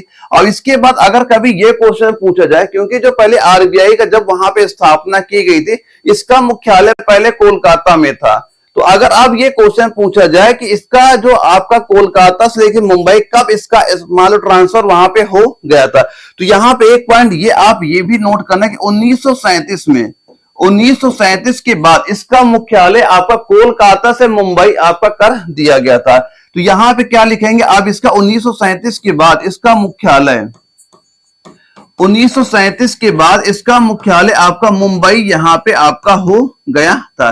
पहले अगर पूछा जाता है कि 1935 में, यानी 1935 में इसका मुख्यालय क्या था, तो वहां पे इसका मुख्यालय आप क्या बताते, कोलकाता बता देते। लेकिन 1937 के बाद इसका मुख्यालय आपका क्या हो जाएगा, ये आपका मुंबई वहां पे हो जाएगा। अगर कभी आपसे ये क्वेश्चन पूछा जाए कि जो आपका आरबीआई है, आरबीआई का बताओ राष्ट्रीयकरण, आरबीआई का ये बता दो। अच्छा, राष्ट्रीयकरण, राष्ट्रीयकरण आपका कब हुआ था? तो आप क्या बता देंगे, सीधा सीधा बताएंगे 1 जनवरी 1949 को आपका आपका आरबीआई का आपका राष्ट्रीयकरण वहां भी हो गया था। यहां पे दोस्तों 2 पॉइंट ये भी आप नोट करना, अगर कभी आपसे ये पूछा जाता है कि ये बताओ जो आरबीआई बैंक थी, जो आरबीआई बैंक आपके थी, अगर ये पूछा जाए आरबीआई बैंक के प्रथम गवर्नर कौन थे, इसके प्रथम गवर्नर, एक ये बताओ प्रथम गवर्नर कौन थे, एक आप ये बता देना। अगर यहां पे ये पूछा जाए प्रथम भारतीय, अगर भारतीय प्रथम गवर्नर का नाम आपसे पूछ लिया जाए तो आप इनके आंसर क्या बताएंगे? अगर ये पूछा गया आरबीआई के प्रथम गवर्नर आपके कौन थे, किसका नाम बताएंगे? आप सीधा सीधा बताएंगे सर क्या बताएंगे? सर आसबॉर्न स्मिथ का नाम आप यहां पे बता देंगे। और वहीं पे कभी ये क्वेश्चन पूछा जाए कि भारत के प्रथम गवर्नर कौन थे, तो भारत के प्रथम गवर्नर में किसका नाम बता देंगे? यहां बताएंगे क्या? सीडी देशमुख। किसका नाम बता देंगे? सीडी देशमुख का नाम आप यहां पे बता देंगे, सीडी देशमुख का नाम यहां बता देंगे। ये दोनों पॉइंट आपके इंपॉर्टेंट हो जाते हैं, ये सारे क्लियर कर लेना। अगर आपके एग्जाम में क्वेश्चन आएगा इन्हीं पॉइंटों से आपसे वहां पूछा जाएगा, तो ये सारे पॉइंट एक बार आप क्लियर कर लीजिएगा। अगले क्वेश्चन दोस्तों ये पूछा जा रहा है, ये बताओ चाहे भारत में ताड़, नारियल, केवड़ा, एंगार निम्नलिखित में से किस वन में समानता आपके ये पाए जाने वाले वृक्ष होते हैं? यहां पे हमें पूछा जा रहा है वो कौन सा वन आपका हो जाता है। ये आपका सिलचर एआरओ में सीधे सीधे क्वेश्चन वहां पूछा गया था। तो इसका राइट आंसर आप क्या बता दें? उन वनों को क्या कहा जाता है? उन वन को क्या कहेंगे? हम लोग बोलेंगे मैंग्रोव वन। क्या कहते हैं? Mangrove one. ऑप्शन सी आपका राइट आंसर आपका यहाँ पे हो जाता है। और यहाँ पे कभी अगर आपसे ये क्वेश्चन पूछा जाए कि ये जो मैंग्रोव वन होते हैं ये कौन से राज्य में सबसे ज्यादा आपके वहां पाए जाते हैं, तो यहाँ पे आप सीधा सीधा क्या राइट आंसर बताएंगे कि आपका पश्चिम बंगाल। क्या बता देंगे? जो पश्चिम बंगाल राज्य है वहां पे मैंग्रोव वन सबसे ज्यादा आपके पाए जाते हैं। ये पॉइंट भी वहां पे नोट कर लीजिएगा। अब इसके बाद दोस्तों कभी आपसे ये क्वेश्चन पूछा जाए कि विश्व में क्षेत्रफल की दृष्टि से भारत का विश्व के देशों में कौन सा स्थान आपका यहाँ पे हो जाता है, कि सबसे बड़ा देश कौन सा है, उससे छोटा कौन सा, उसका छोटा कौन है। अब इस क्रम में आपका भारत का नाम किस नंबर पे यहाँ पे आता है, ये आपसे पूछा जाता है। तो यहाँ पे क्या बताएंगे? तो भारत क्रम आता है 7वां क्रम होता है। ऑप्शन डी इसका राइट आंसर यहाँ पे हो जाएगा। अगर उस इनके क्रम की बात करें कि ये बताओ कौन सा देश है जिसका क्षेत्रफल सबसे ज्यादा है, तो अगर इनके क्रम की बात भी हम यहाँ पे नोट करना चाहें तो नंबर 1 पे कौन सा देश आ जाएगा? नंबर 1 पे आप बता देंगे रूस आएगा, रूस आएगा। इसके बाद दूसरे नंबर पे क्या आ जाएगा? दूसरे नंबर पे कौन सा देश आएगा वो बताएंगे क्या? कनाडा, कनाडा आपका आ जाएगा। तीसरे नंबर पे कौन सा देश आएगा? वो आपका यूएसए हो जाएगा। और वैसे ही आपका चौथे नंबर में कौन सा देश आ जाएगा? चौथे नंबर आप बताएंगे चीन आएगा। कौन सा देश? चीन आएगा। चीन के बाद जो 5वें नंबर पे कौन आ जाएगा? ये आपका ब्राजील। 5वें नंबर पे कौन आएगा? आपके यहाँ ब्राजील आ जाएगा। और ब्राजील के बाद ये 6ठे नंबर पे कौन सा देश आएगा? 6ठे नंबर पे आपका आ जाएगा ऑस्ट्रेलिया। 6ठे नंबर पे क्या आ जाएगा? ऑस्ट्रेलिया हो जाएगा। अब इसके बाद जो 7वां नंबर आएगा, 7वें नंबर पे आपका भारत देश का नाम यहाँ पे आता है। यानी ये पूरे देशों क्रम होता है कौन सा देश आपका सबसे बड़ा है, उससे छोटा जो होते हैं, इसी क्रम में भारत का नाम आपका 7वें नंबर पे आपका यहाँ पे आ जाता है। अगले क्वेश्चन आपसे ये पूछा गया, अच्छा ये बताओ किस स्थान से हड़प्पा कालीन रथ की एक प्रतिमा प्राप्त वहां पे हुई थी? यहाँ पे उस स्थान का नाम आपसे पूछा गया था जब आपका नागपुर एआरओ में ये क्वेश्चन वहां पूछा गया था। तो इसका राइट आंसर आप यहाँ पे कितना बता देंगे ये बताइए? क्या आपका हो जाएगा? दैमाबाद। क्या बता देंगे? दैमाबाद बताना। ऑप्शन सी आपका राइट आंसर यहाँ पे हो जाता है। और दोस्तों ये जो दैमाबाद है, अगर ये पूछा जाए कि दैमाबाद कौन से शहर में है, कौन से राज्य में है, ये पूछ लिया जाए तो यहाँ पे क्या बताएंगे? दैमाबाद आपका महाराष्ट्र में आता है। कहां पे आता है? ये आपका महाराष्ट्र में आपका आ जाएगा। ये पॉइंट भी यहाँ पे नोट करना। और हड़प्पा सभ्यता का आपका जो दक्षिणतम स्थल है, यहां से आपके रथ की मूर्ति आपकी प्राप्त हुई थी दैमाबाद से। तो दैमाबाद पूछा जाए कहां पे आता है? ये आपका महाराष्ट्र में आपका ये आ जाएगा। अगले सवाल में पूछा गया कि भगवान महावीर ने किस वर्ष की आयु से घर छोड़ दिया और ज्ञान की तलाश में वो एक वन में रहते थे? ये पूछा जा रहा है कौन सी उम्र उनकी उस समय थी। तो बताओ 30 साल, 32 साल, 29 साल या 28 साल थी। तो उनकी एज उस समय क्या थी, ये आपसे यहां पूछा जा रहा है। तो इसका राइट आंसर आप यहां पे कितना बता देंगे। तो इस क्वेश्चन का राइट आंसर आप क्या बताएंगे, वो हो जाएगा उस समय इनकी उम्र थी 30 साल थी। ऑप्शन ए आपका राइट आंसर यहां पे आपका हो जाता है। दोस्तों जो होगा भगवान महावीर के बारे में कुछ पॉइंट ये नोट करना जो अक्सर आपके एग्जाम में क्वेश्चन वहां पे पूछे जाते हैं।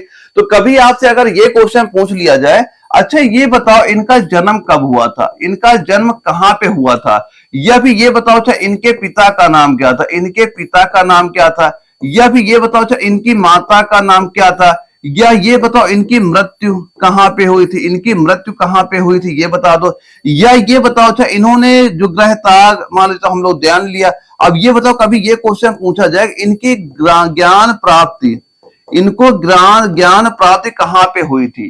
तो ये सारे कुछ पॉइंट भी आप यहाँ पे नोट कर लेना। अगर कभी ये क्वेश्चन पूछा गया इनका जन्म कहां पे हुआ था, तो जन्म के बारे में क्या बताएंगे आप, बताएं कुंडग्राम में। कहां हुआ था आप बता देंगे सीधा सीधा, कुंडग्राम में हुआ था। अब कुंडग्राम है कहां पे, ये वैशाली, यानी अब प्रेजेंट टाइम पे किस नाम से जाना जाता है, अब ये आपका बिहार के नाम से जाना जाता है। वैशाली में हुआ था। और वैशाली कहां में बता देंगे, या बिहार यहां बता देना कि कुंडग्राम वैशाली में हुआ था, जो कि अब बिहार में आपका ये पड़ता है। अगर कभी ये पूछा जाए इनके पिता का नाम क्या हो जाएगा, पिता का नाम क्या बता देंगे, सिद्धार्थ इनके पिता का नाम उस समय था। अब माता का नाम पूछ लिया जाए तो माता का नाम क्या हो जाएगा, त्रिशला इनकी माता का नाम हो जाएगा। इसके बाद इनकी मृत्यु कहां पे हुई थी, तो मृत्यु बताएंगे क्या, पावापुरी। कहां पे हुई थी इनकी मृत्यु, पावापुरी में हुई थी। पावापुरी यानी राजगीर, पावापुरी राजगीर, ये यहाँ पे नोट कर लेना। अब ये कहां पे है, जो पावापुरी कहां पे, ये भी आपका बिहार राज्य में अब आपका आ जाता है। और कभी ये पूछा जाए इनकी ज्ञान प्राप्ति कहां किस अवस्था में हुई थी, आप क्या बताएंगे, ये होगी थी इन्हें 30 वर्ष में ज्ञान की प्राप्ति हुई थी। अगर ये क्वेश्चन पूछा जाए जो इनके ज्ञान प्राप्ति हुई इसे क्या कहा जाता था, तो इसे कैवल्य, इसे क्या कहते थे, कैवल्य के नाम से ये जाना जाता। इनको ज्ञान प्राप्ति पूछा जाए या कैवल्य लिख के पूछा जाए, आप कब बताएंगे, 30 वर्ष आप यहां बता दीजिएगा। अब इसके बाद दोस्तों आपका जो अगला सवाल आता है, ये बताओ महात्मा गांधी जयंती, यानी महात्मा गांधी जनवरी में भारत लौटे, यानी ये पूछा जा रहा है कि मान लो हमें वर्ष पूछा जा रहा है कि जो महात्मा गांधी है किस वर्ष यहाँ भारत लौटे। क्योंकि जब ये आप पढ़ाई करने आपकी वकालत की वहां अफ्रीका गए थे किसी केस के सिलसिले से, उसके बाद ये भारत कब लौटे, ये आपसे यहाँ पूछा जा रहा है। तो ये क्वेश्चन जब आपका पिथौरागढ़ एआरओ में पूछा गया था, इसका राइट आंसर क्या बता देंगे, ये बताएंगे आप 1915। क्या बताएंगे 1915, ऑप्शन बी इसका राइट आंसर यहाँ पे आपका हो जाता है। तो दोस्तों कभी आपसे ये क्वेश्चन अगर पूछ लिया जाए कि महात्मा गांधी का जन्म कब हुआ था, जन्म कब हुआ था, या फिर ये पूछा जाए अच्छा इन्होंने पहले कौन से आश्रम की स्थापना वहां पे की थी, या फिर ये पूछा जाए इनकी पुस्तक, अगर इनकी पुस्तक आपसे पूछ लिया जाए, या फिर आपसे ये पूछा जाए इनके राजनीतिक गुरु कौन है, अगर आपसे ये पूछ लिया जाए ये बताओ अच्छा इनके राजनीतिक गुरु कौन आपके हो जाएंगे। ये कुछ पॉइंट भी यहाँ पे नोट कर लेना। तो अगर ये पूछा जाए महात्मा गांधी का जन्म कब हुआ था, तो आप जन्म कब बता देंगे, यहां पे सीधा बताइएगा 2 अक्टूबर 1969 में इनका जन्म वहां पे हुआ था। और इन्होंने कौन से आश्रम की स्थापना की थी, तो आप क्या बता देंगे, इन्होंने एक फिनिक्स नाम का, क्या करेंगे यहाँ पे लिखिएगा फिनिक्स, इन्होंने फिनिक्स आश्रम की स्थापना वहां पे की थी, ये पॉइंट नोट करना। और कभी ये क्वेश्चन पूछा जाए इन्होंने ये किस पुस्तक के लेखक हैं, तो यहाँ पे क्या बता देंगे, इन्होंने यहाँ पे लिखना सीधा सीधा हिंद स्वराज, क्या लिखेंगे हम लोग, हिंद स्वराज। आप ये पॉइंट यहाँ पे नोट कर लेना। अगर कभी क्वेश्चन पूछा जाए महात्मा गांधी के राजनीतिक गुरु कौन थे, तो राजनीतिक गुरु आप किसका नाम बता देंगे, ये आप बताएंगे सीधा सीधा क्या हो जाएगा, जो आपके गोपाल कृष्ण गोखले, किसका नाम बता देंगे यहाँ पे, गोपाल कृष्ण गोखले का नाम आप यहाँ पे सीधा सीधा आप बता दीजिएगा। तो ये सारे पॉइंट महात्मा गांधी के इंपॉर्टेंट हो जाते हैं, जहां से अक्सर आपके एग्जाम में क्वेश्चन आपसे पूछ लिए जाते हैं।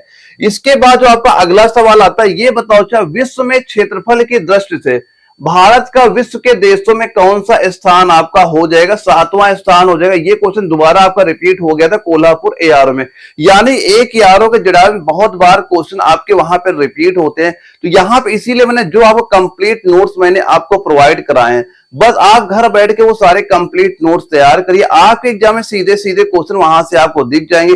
अगर आपके पास वो कंप्लीट नोट्स ना हो अभी तक, तो जो स्क्रीन व्हाट्सएप नंबर शो कर रहा है इसमें व्हाट्सएप मुझे मैसेज कर देना, मैं अभी इसके कंप्लीट नोट्स प्रोवाइड करा दूंगा। एग्जाम तक आप वो सारी चीजें वहां पे तैयार करिए, आपके पेपर सीधे सीधे क्वेश्चन वहां से आपको नजर आ जाएंगे। अब इसके बाद दोस्तों आपका जो अगला सवाल आता है, ये बताओ क्या भूटान भारत का एक पड़ोसी देश है? भूटान भारत का एक पड़ोसी देश है जो भारत के किस राज्य की सीमा भूटान से लगती है? तो किस राज्य की सीमा भूटान से लगती है ये पूछा जा रहा है, कि जो 4 ऑप्शन दिए जा रहे हैं ये सिलचर एआरओ में आपके क्वेश्चन ये पूछा गया था। तो इसका राइट आंसर दोस्तों आप क्या बता देंगे, कि जो आप क्या बताएंगे जो आपका भूटान का पड़ोसी राज्य कौन हो जाएगा जो भारत का लगता है? वो हो जाएगा पश्चिम बंगाल हो जाएगा। ऑप्शन सी आपका राइट आंसर यहाँ पे आपका हो जाता है। अगर ये देखा जाए, एक पॉइंट ये नोट कर लेना कि अगर ये कभी पूछ लिया जाए आपकी भारत तथा भूटान, भारत तथा जो आपका भूटान, भारत तथा भूटान की अगर ये पूछा जाए इनके बीच कितना बॉर्डर यानी कितना सीमा वहां पे साझा करता है, तो कौन कितना एरिया आपके इन दोनों के बीच में लगेगा? आप बताएं क्या? 699। क्या बता देंगे? 699 किलोमीटर का एरिया वहां पे लगता है। और कभी ये क्वेश्चन पूछा जाए कि जो भारत होता है अपनी भूमि कितने देशों के साथ साझा करता है, यानी कि अगर ये क्वेश्चन पूछ लिया जाए कि जो भारत का जो आपका बॉर्डर एरिया होता है ये कितने देशों के साथ वहां पे लगा हुआ है, तब भी आप क्या बताएंगे? ये आप बता देंगे 9 देश। यहाँ पे नोट कर लेना कि 9 देश भारत के पड़ोसी देश आपके यहाँ पे हो जाते हैं। पड़ोसी देश आपके 9 देश यहाँ पे हो जाएंगे। इसके बाद दोस्तों जो आपका अगला सवाल आता है, यहां से हमारे मैथ्स के सारे क्वेश्चन आपके स्टार्ट हो जाते हैं। और जो मैथ्स का पहला क्वेश्चन यहाँ पे पूछा जा रहा है, इसमें सीधा सीधा आपसे ये एक चीज पूछी जा रही है, ये बताओ अच्छा एक बेलनाकार टैंक की क्षमता आपके 5632 मीटर क्यूब है, यदि इसके आधार का व्यास आपका 16 मीटर है, तो इसकी गहराई ज्ञात कीजिए। गहराई इसकी यहाँ पे क्या आपकी हो जाएगी, जो कि आपके पिथागोरस एआरओ में जब ये क्वेश्चन वहां पूछा गया, तो इस क्वेश्चन को कैसे आप यहाँ पे सॉल्व करेंगे, ध्यान से आप देखिएगा। पहले तो ये बताओ जो आपका बेलना है क्या क्या चीज यहाँ पे दी जा रही, आप लिख लो। और क्या चीज आपसे पूछा जा रहा है, पूछा गया एक बेलनाकार टैंक की क्षमता। तो क्षमता क्या होता है? ये उस चीज का आयतन होता है। तो जो बेलन होता है, बेलन का सबसे पहले बताओ आयतन का सूत्र आपका क्या होता है। तो आप यहाँ पे क्या बताएंगे, जो आपका बेलन होता है, तो बेलन का जो आपका आयतन होता है, बेलन के आयतन का सूत्र आपका कितना हो जाएगा, ये बताएंगे कि आप पाई आर स्क्वायर एच यहाँ बता देंगे। अब देखो यहाँ पे हमें क्या दिया है, जो यहाँ पे दिया गया हमें आयतन को दिया जा रहा है, बेलन का आयतन क्या दिया जा रहा है हमें, ये आपका दिया गया 5632। यहाँ पे लिख दिया हमने 5632, ये चीज हमें दी जा रही है। अब इसके बाद यदि इसके आधार का व्यास 16 मीटर है, अगर इसका जो व्यास होता है तो मतलब त्रिज्या क्या होती है, व्यास की आपकी आधी होती है, तो यहाँ पे इसकी त्रिज्या क्या हो जाएगी, आर का मान क्या हो जाएगा, तो ये क्या हो जाएगा, व्यास का आपका सीधा सीधा आप वहां पे आधा कर देंगे। तो व्यास अगर आपका 16 है, त्रिज्या क्या हो जाएगी आपकी 8 यहाँ पे हो जाएगी। और पूछा क्या जा रहा है इसकी गहराई, तो गहराई मतलब इसकी एच का मान आपसे यहाँ पूछा जाए, गहराई दे ऊंचाई दे बात एक ही वहां पे हो जाती। तो ये सारे मान यहाँ पे आप रख दो, आपका आंसर यहाँ सीधा सीधा निकल के आ जाएगा। देखो यहाँ पे लिखा है बेलन का आयतन, तो बेलन के आयतन नीचे क्या लिख दोगे, लिखो 5632, यहाँ पे हमने लिख दिया 5632 आपने लिख दिया, बराबर पाई का मान कितना होता है, ये होता है 22/7 आपका हो जाएगा। तो यहाँ पे रखोगे सीधा 22/7 रख देना। और आर का मान कितना दिया गया, 8 दिया गया है, तो 8 गुणे 8 यहाँ पे 2 बार कर दोगे, 8 गुणे 8। अब गुणे एच का मान आपसे यहाँ पूछा जाए, इसी एच का मान आप निकाल लीजिए, आपका आंसर सीधा सीधा यहाँ पे निकल के आ जाएगा। देखो यहाँ पे दोस्तों जो आपका एच बराबर क्या हो जाएगा, देखो यहाँ पे लिखा है आपका 5632 ये दिया जा रहा है। अब जो इसका 7 का गुणा ऊपर हो जाएगा, तो यहाँ पे 7 कर देंगे। अब बटे में क्या हो जाएगा आपका 22 गुणे 8 आपका ये नीचे यहाँ पे आ जाएगा। अब इसे आप सॉल्व कर लीजिए, आपका सीधा सीधा आंसर यहाँ पे निकल के आ जाएगा। जब यहाँ पे सारी चीजें आप काटेंगे, पहले 8 से काट दिए, फिर मान लो 11 से कटेगा ये।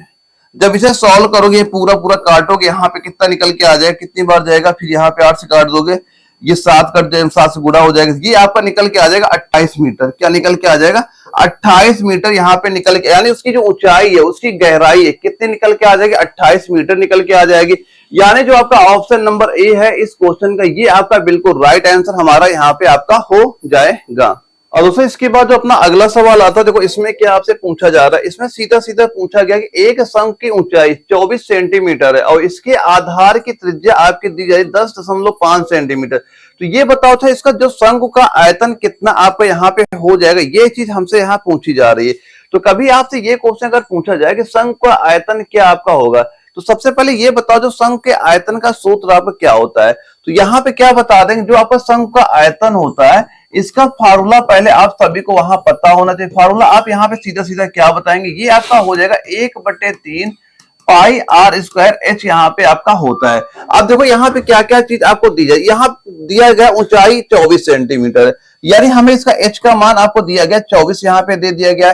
फिर दिया गया इसके आधार की त्रिज्या, यानी आर का मान आपको क्या दिया गया, ये दिया गया 10.5 दिया गया। अब पूछा गया शंख का आयतन, तो यानी आयतन हमसे पूछा जा रहा है। अब यही मान देखो यहाँ पे एच है, वहां पे एच का मान रख दो, जहां पे आपका आर है यहाँ पे आर का मान रख दो, और पाई का मान कितना आपका होता है, ये 22/7 आपका यहाँ पे हो जाता है। तो सारे मान आप यहाँ पे रखिए, आपका आंसर यहाँ पे आ जाएगा। देखो यहाँ पे कैसे करोगे सॉल्व, यहाँ पे पहले किया 1/3 गुणे करो पाई, पाई का मान रख दो अब यहाँ 22/7।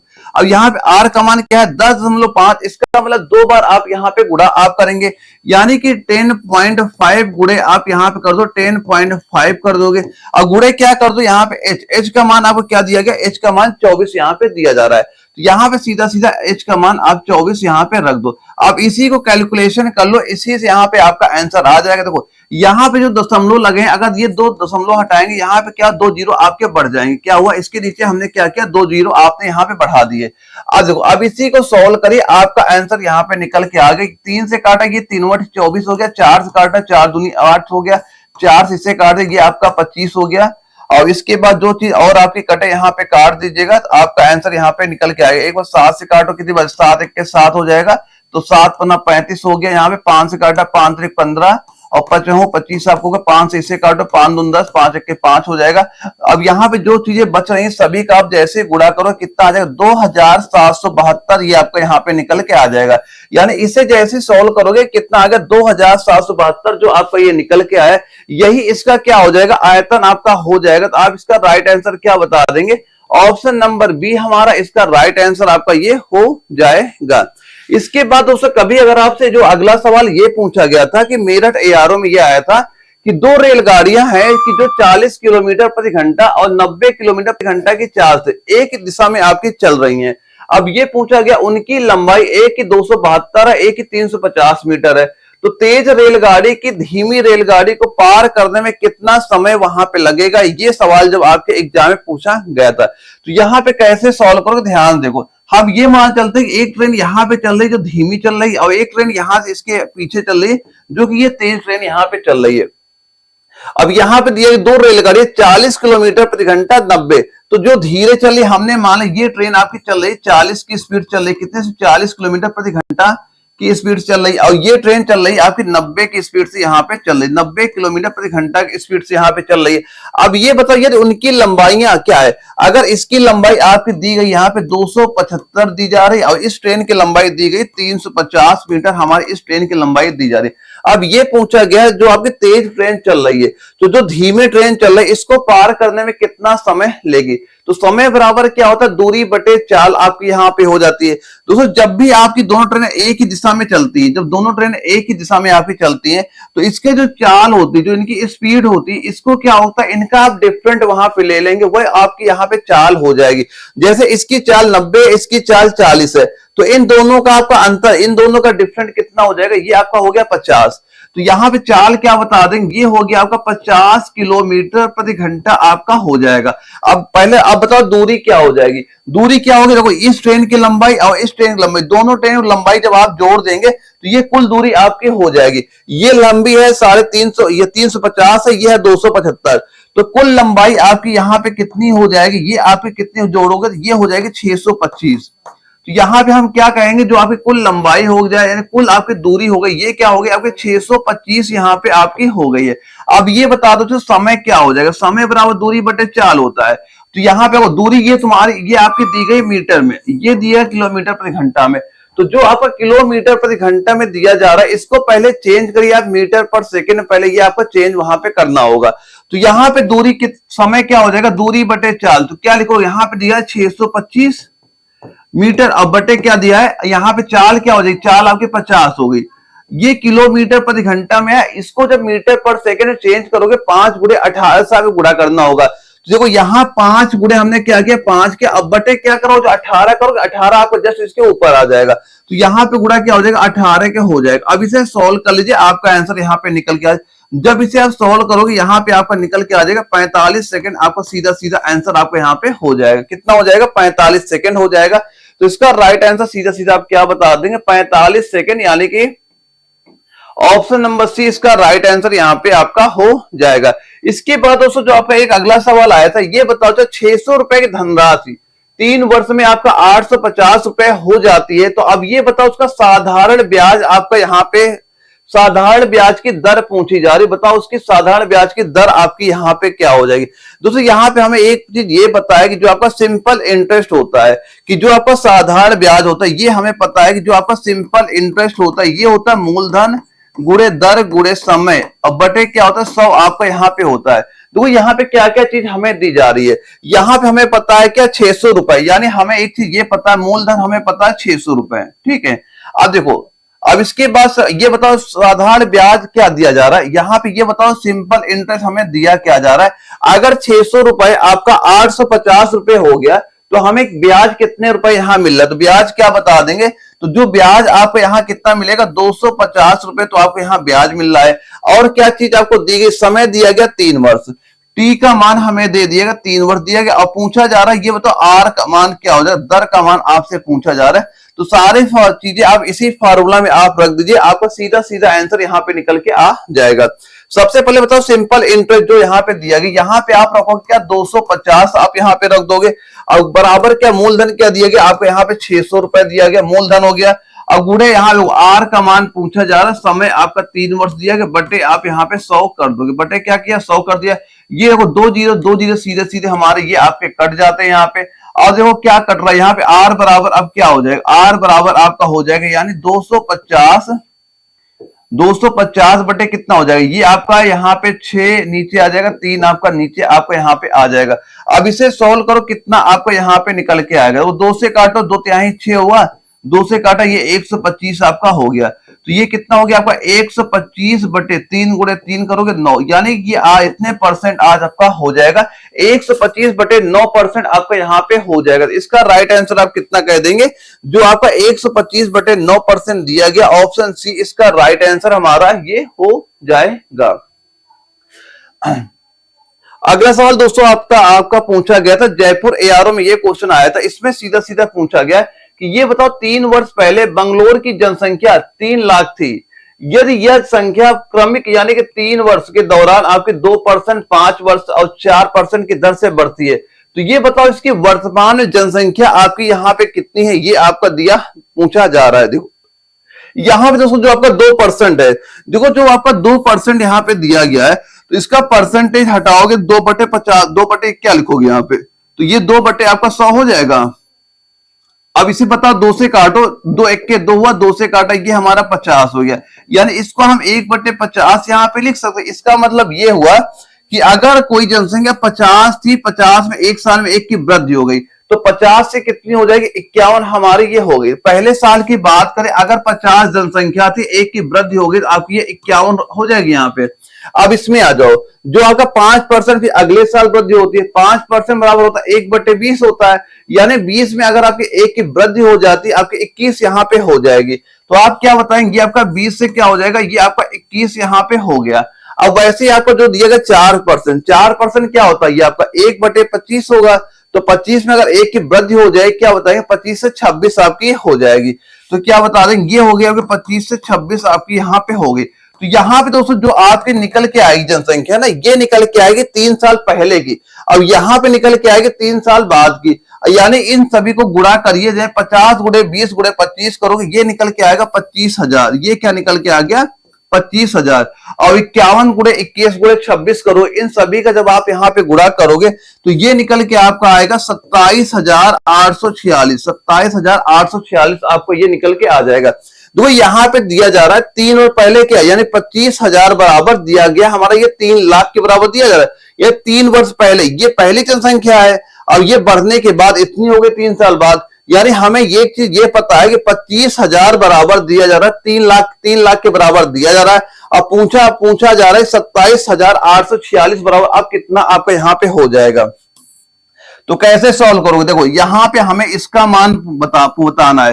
तो अगर ये बताओ, यानी कि ये बताओ जो 27,846 बराबर क्या हो जाएगा। अगर 25,000 बराबर दिया गया 3 लाख के, तो 1 बराबर क्या हो जाएगा, 3 लाख बटे 25,000 कर दोगे यहाँ पे। अब इसके बराबर क्या करो, इससे अब गुणा कर दोगे। तो यहाँ पे क्या लिखो, 3 लाख यहाँ पे लिख लो, सीधा सीधा क्या लिख लोगे, 3 लाख हमने यहाँ पे लिख दिया। अब बटे क्या किया, आप बटे कर दोगे यहाँ 25,000, बटे क्या कर दिया 25,000। अब गुणे हमें इसका मान निकालना 27,846, क्या कर दोगे 27,846 यहाँ पे कर दोगे। अब इसे सॉल्व करोगे कितनी बार जाएगा, यानी ये हमारे 0 0 आगे कट जाएंगे सीधे सीधे। 25 से मान लो इसको काटोगे आप, पूरा पूरा कट जाएगा यहाँ, इससे फिर गुणा कर दो, ये कितना हो जाएगा, ये हो जाएगा आपका 33,34,152, 33,34,152 आपका ये यहाँ पे निकल के आ जाएगा। इसे आप गुणा करो क्या आ जाएगा, 3,34,152 आपका ये हो जाएगा। तो इसका राइट आंसर सीधा सीधा क्या बता देंगे, यानी 3 लाख कितना दिया जा रहा है, 3,34,000 किसमें आ रहा है, 3,34,000। ये आपका ऑप्शन नंबर सी इसका बिल्कुल राइट आंसर हमारा यहाँ पे हो जाएगा। ये क्वेश्चन आपका जयपुर एआरओ में सीधे सीधे आपसे वहां पूछा गया था। और इसके बाद दोस्तों जो आपका एक अगला सवाल आता है, इसमें क्या पूछा जा रहा है, ये बताओ 30 और 50 के बीच की सभी अभाज्य संख्याओं का योग कितना होगा। तो सबसे पहले तो आप ये बताओ, जो आपकी 30 संख्या 50 संख्या है, इनके बीच कितनी संख्या है आपके अभाज्य संख्या है, पहले तो ये आपको यहां पता होनी चाहिए। तो 30 और 50 के बीच में कौन कौन सी अभाज्य संख्याएं होती हैं, जैसे कि आप एक अभाज्य संख्या 31 हो जाएगी, 31 के बाद एक आपकी 37 होती है, 37 के बाद एक आपकी 41 होगी, इसके बाद एक 43 होती है, फिर क्या होती है 47 आपकी यहाँ पे हो जाती है। अब ये पूछा जा रहा है, ये तो हो जाती है 30 और 50 के बीच अभाज्य संख्याएं हो गई, हमसे ये चीज पूछी जा रही, आप बताओ इनका योग क्या हो जाएगा। यानी इन सभी संख्याओं को आप सीधा सीधा क्या कर दो, जोड़ दो। तो इन सभी संख्याओं को जोड़ो कितना आपका आएगा, ये आपसे यहाँ पूछा जा रहा है। तो यहाँ पे जोड़ो कितना है, देखो यहाँ पे 7 है, 7 3 10 है, 10 1 अब 11 हुआ, 11 में आप इकाई केवल इनके इकाई जोड़ ले, इकाई 1 हो जाएगा, फिर 7 1 8 हो जाएगा, फिर 8 में 30 जोड़े, यानी जैसे ही आप इन सभी का जोड़ेंगे आपका आंसर वहां पे निकल के आ जाएगा। बस आपकी थोड़ी बहुत कैलकुलेशन आपको आनी चाहिए, आप बड़ी आसानी इन सभी सवालों के आंसर आप वहां पे दे सकते हैं, बस थोड़ी कैलकुलेशन आपको वहां पता होनी चाहिए। अब इसके बाद दोस्तों आपको जो अगला सवाल आता है, ये बताओ जो 3 अंकों की दो संख्याओं का मासा 17 है और लासा आपका 7 से 14 है, तो संख्याओं का योग कितना आपका यहाँ पे हो जाएगा। संख्याओं का योग हमसे पूछा जा रहा है कितना आपका हो जाएगा। ये सिलचर एआरओ में सीधे सीधे क्वेश्चन आपके पेपर वहां पूछा गया था। तो इसका आंसर आप कैसे निकालेंगे, ध्यान से देखो। हम क्या मान चले, आपसे क्या क्या दिया जा रहा है। यहां पहले दिया गया कि 3 अंकों की दो संख्याएं, 3 अंकों की, इसका मतलब होता है जो आपकी संख्याएं लास्ट में आपके निकलेंगी वो अंक कितने होंगे, 3 आपके संख्याएं वहां पे होंगी। जैसे कि आपका 102 होता है, 103 होता है, यानी 3 संख्याएं वहां पे होती है। तो यही बात यहां बोली जा रही है कि 3 अंकों की दो संख्याओं का मासा, यानी क्या दिया गया, पहले दिया गया मासा, इनका HCF आपका दिया गया 17 यहां पे आपका दिया गया है, और उनका लासा 714 है, और उनका एलसीएम क्या दिया गया, एलसीएम यहां पे दिया जा रहा है, ये आपका दिया गया है, और उनका लासा 714 है। तो बताओ संख्याओं का योग क्या होगा, ये हमसे यहां पूछा जा रहा है। तो सबसे पहले आप ये मान लो कि हमने माना जो हमारी संख्याएं है, संख्या हमने क्या मान ली, तो हमने संख्या मान ली, आपने एक संख्या आपने मान ली, क्या आपके हो जाएगी, एक 17 x हो जाएगी, एक आप हमने मान ली 17y, यानी दो संख्याएं हमने यहां पे मान ली, एक 17x मान ली, एक 17y मान ली। और यहाँ पे हमें एलसीएम क्या दिया गया, एलसीएम आपका दिया जा रहा है कितना, 714, ये आपका दिया गया 714 यहाँ पे आपका दिया गया। अगर यहाँ पे हमने जो मानी है, अगर एक संख्या 17x मानी, एक 17y मानी, अगर हम यहाँ पे इनका एलसीएम लेते हैं, इनका एलसीएम क्या हो जाएगा, देखो यहाँ पे एलसीएम इनका हुआ आपका 17xy, इनका एलसीएम यहाँ पे हो जाएगा। अब यहाँ पे देखो यही 17xy का मान ही तो आपको ये दिया जा रहा है 714, यानी हमें क्या दिया गया, यही आपका जो आपका 17xy है, इसी का मान आपका दिया गया है 714 के बराबर आपका ये दिया जा रहा है। तो ये बताओ xy बराबर क्या हो जाएगा, जब आप 714 को जब 17 से यहाँ पे भाग करोगे कितना आपका ये निकल के आ जाएगा। तो जैसे आप इसे भाग करोगे ये आपका हो जाएगा 42, यहाँ पे आपका निकल के आ जाएगा। अब हमें ये बताओ चाहे कितने जोड़े आपके यहाँ पे हो सकते हैं। अगर यहाँ पे जो एक्स वाई है तो हम बताओ कौन कौन सी ऐसी दो संख्याओं का गुणा करें कि हमारा 42 निकल के आ जाएगा। सबसे पहले आप क्या बताओगे, यहां पे एक पॉइंट ये लिखो कि संभावित संख्याएं, क्या लिख लो यहाँ पे कौन कौन सी संख्याओं की संभावना है, हमने लिख दिया यहाँ पे संभावित संख्या। अब पहले तो ये बताओ कौन कौन सी संख्याओं की संभावना आपकी यहाँ पे हो रही है। तो यहाँ पे क्या लिखो, तो हमें उन संख्याओं, ये दो संख्याएं वो गुणा करें 42 आए, लेकिन वो अभाज्य संख्याएं भी आपकी वहां पे होनी चाहिए। तो एक तो संख्या आप देखो, एक मान हमने क्या कर दिया 1 और 42, क्या करो 1 गुणे 42 करोगे आपको 42 निकल के आ रहा है। ठीक, एक संख्या हमारी ये होगी। अब बताओ दूसरी संख्या आपकी क्या हो जाएगी, जैसे कि आप करते हो जैसे 2 गुणे 21, 2 गुणे इनका गुणा किया हमें तब भी हमारा 42 निकल के आपका आ जाएगा। या फिर ये बता दो, अच्छा आप यहाँ पे कर सकते हो क्या 3 गुणे 14, 3 गुणे 14 करेंगे तब भी हमारा संख्या निकल के आ जाएगा। या फिर आप ये कर सकते हो कि यहाँ पे 6 गुणे 7 तब भी करोगे आप। यानी ये संभावनाएं हैं कि आप ये चार संख्या इनका गुणा करेंगे ना, इनका गुणा करेंगे, इनका मान आपका 42 ही यहाँ पे निकल के आएगा। तो यहां से हम ये बात कह सकते हैं हम चार संख्या मान सकते हैं, लेकिन हमने स्टार्टिंग में संख्या क्या मान रखी, एक 17 एक्स मान रखी, एक 17 वाई आपने मान रखी। क्या मान रखी, एक आपने यहाँ पे 17 एक्स क्या माना, यहाँ पे एक आपने यहाँ पे मान रखा 17 एक्स, यहाँ पे आपने मान रखी एक संख्या 17 एक्स मान रखी, एक संख्या आपने 17 वाई मान रखी, जो हमने ऑलरेडी ऊपर मान रखा है। अब ये बताओ अच्छा, अगर यहाँ पे हम मान चले जो आपने संख्याएं मानी है कि 17 एक्स और 17 वाई, अब ये बताओ अगर यहाँ पे एक, यहाँ पे क्या रख दे, हम एक रख दे तो 17 गुणे 1 करेंगे 17, 17 गुणे। अब अगर यहाँ पे ये बात करो, अब ये बताओ 3 अंक की संख्याएं क्या क्या हो जाएंगी आपकी, कि 3 अंक हमसे पूछा जा रहा है कि जो संख्याएं आपकी होंगी कितने अंक होने चाहिए, 3 अंक वहां पे होने चाहिए। संख्याओं के आपके 3 अंक वहां पे होने चाहिए, ये भी तो आपसे यहाँ बताया जा रहा है। अब ये बताओ अच्छा, अगर हम ये इसका मान लेके चले तो अगर यहाँ पे 1 है, जहां पे x है वहां 1 रखो, तो 17 गुणे 1 करो कितना आ जाएगा, ये आपका हो जाएगा 17 1 के 17। यहाँ पे क्या हो, पहली संख्या तो आपकी 17 हो गई। अब बताओ दूसरा क्या हो जाएगा, जहां पे आपका 42 है वहां पे y रखो, तो यहाँ पे जहां y है 42 रखोगे, 17 गुणे 42 आप करोगे यहाँ पे, तो ये कितना हो जाएगा, ये आपका हो जाएगा 714। ये हो गया हमारा 714 आपका हो गया। अब बताओ दूसरी संख्या हमारी क्या आ जाएगी, अब यहाँ पे 2 रख दो x के जगह, तो ये कितना हो जाएगा, यहाँ पे अगर 2 रखोगे जो आपने मान रखी संख्या 17 x 17 y मान रखी यहाँ पे, तो यहाँ पे कितना हो जाएगा, ये आपका हो जाएगा 34 हो जाएगा। अब जहां पे 21 गुणे आप 17 करोगे ये कितना हो जाएगा, ये आपका हो जाएगा 357। कितना हो गया, 357 हो गया। अब ये बताओ अगर ये रख दो यहाँ पे तो 17 गुणे 3 करो कितना आ जाएगा, ये आपका 51 यहाँ पे हो गया, 51 हो गया।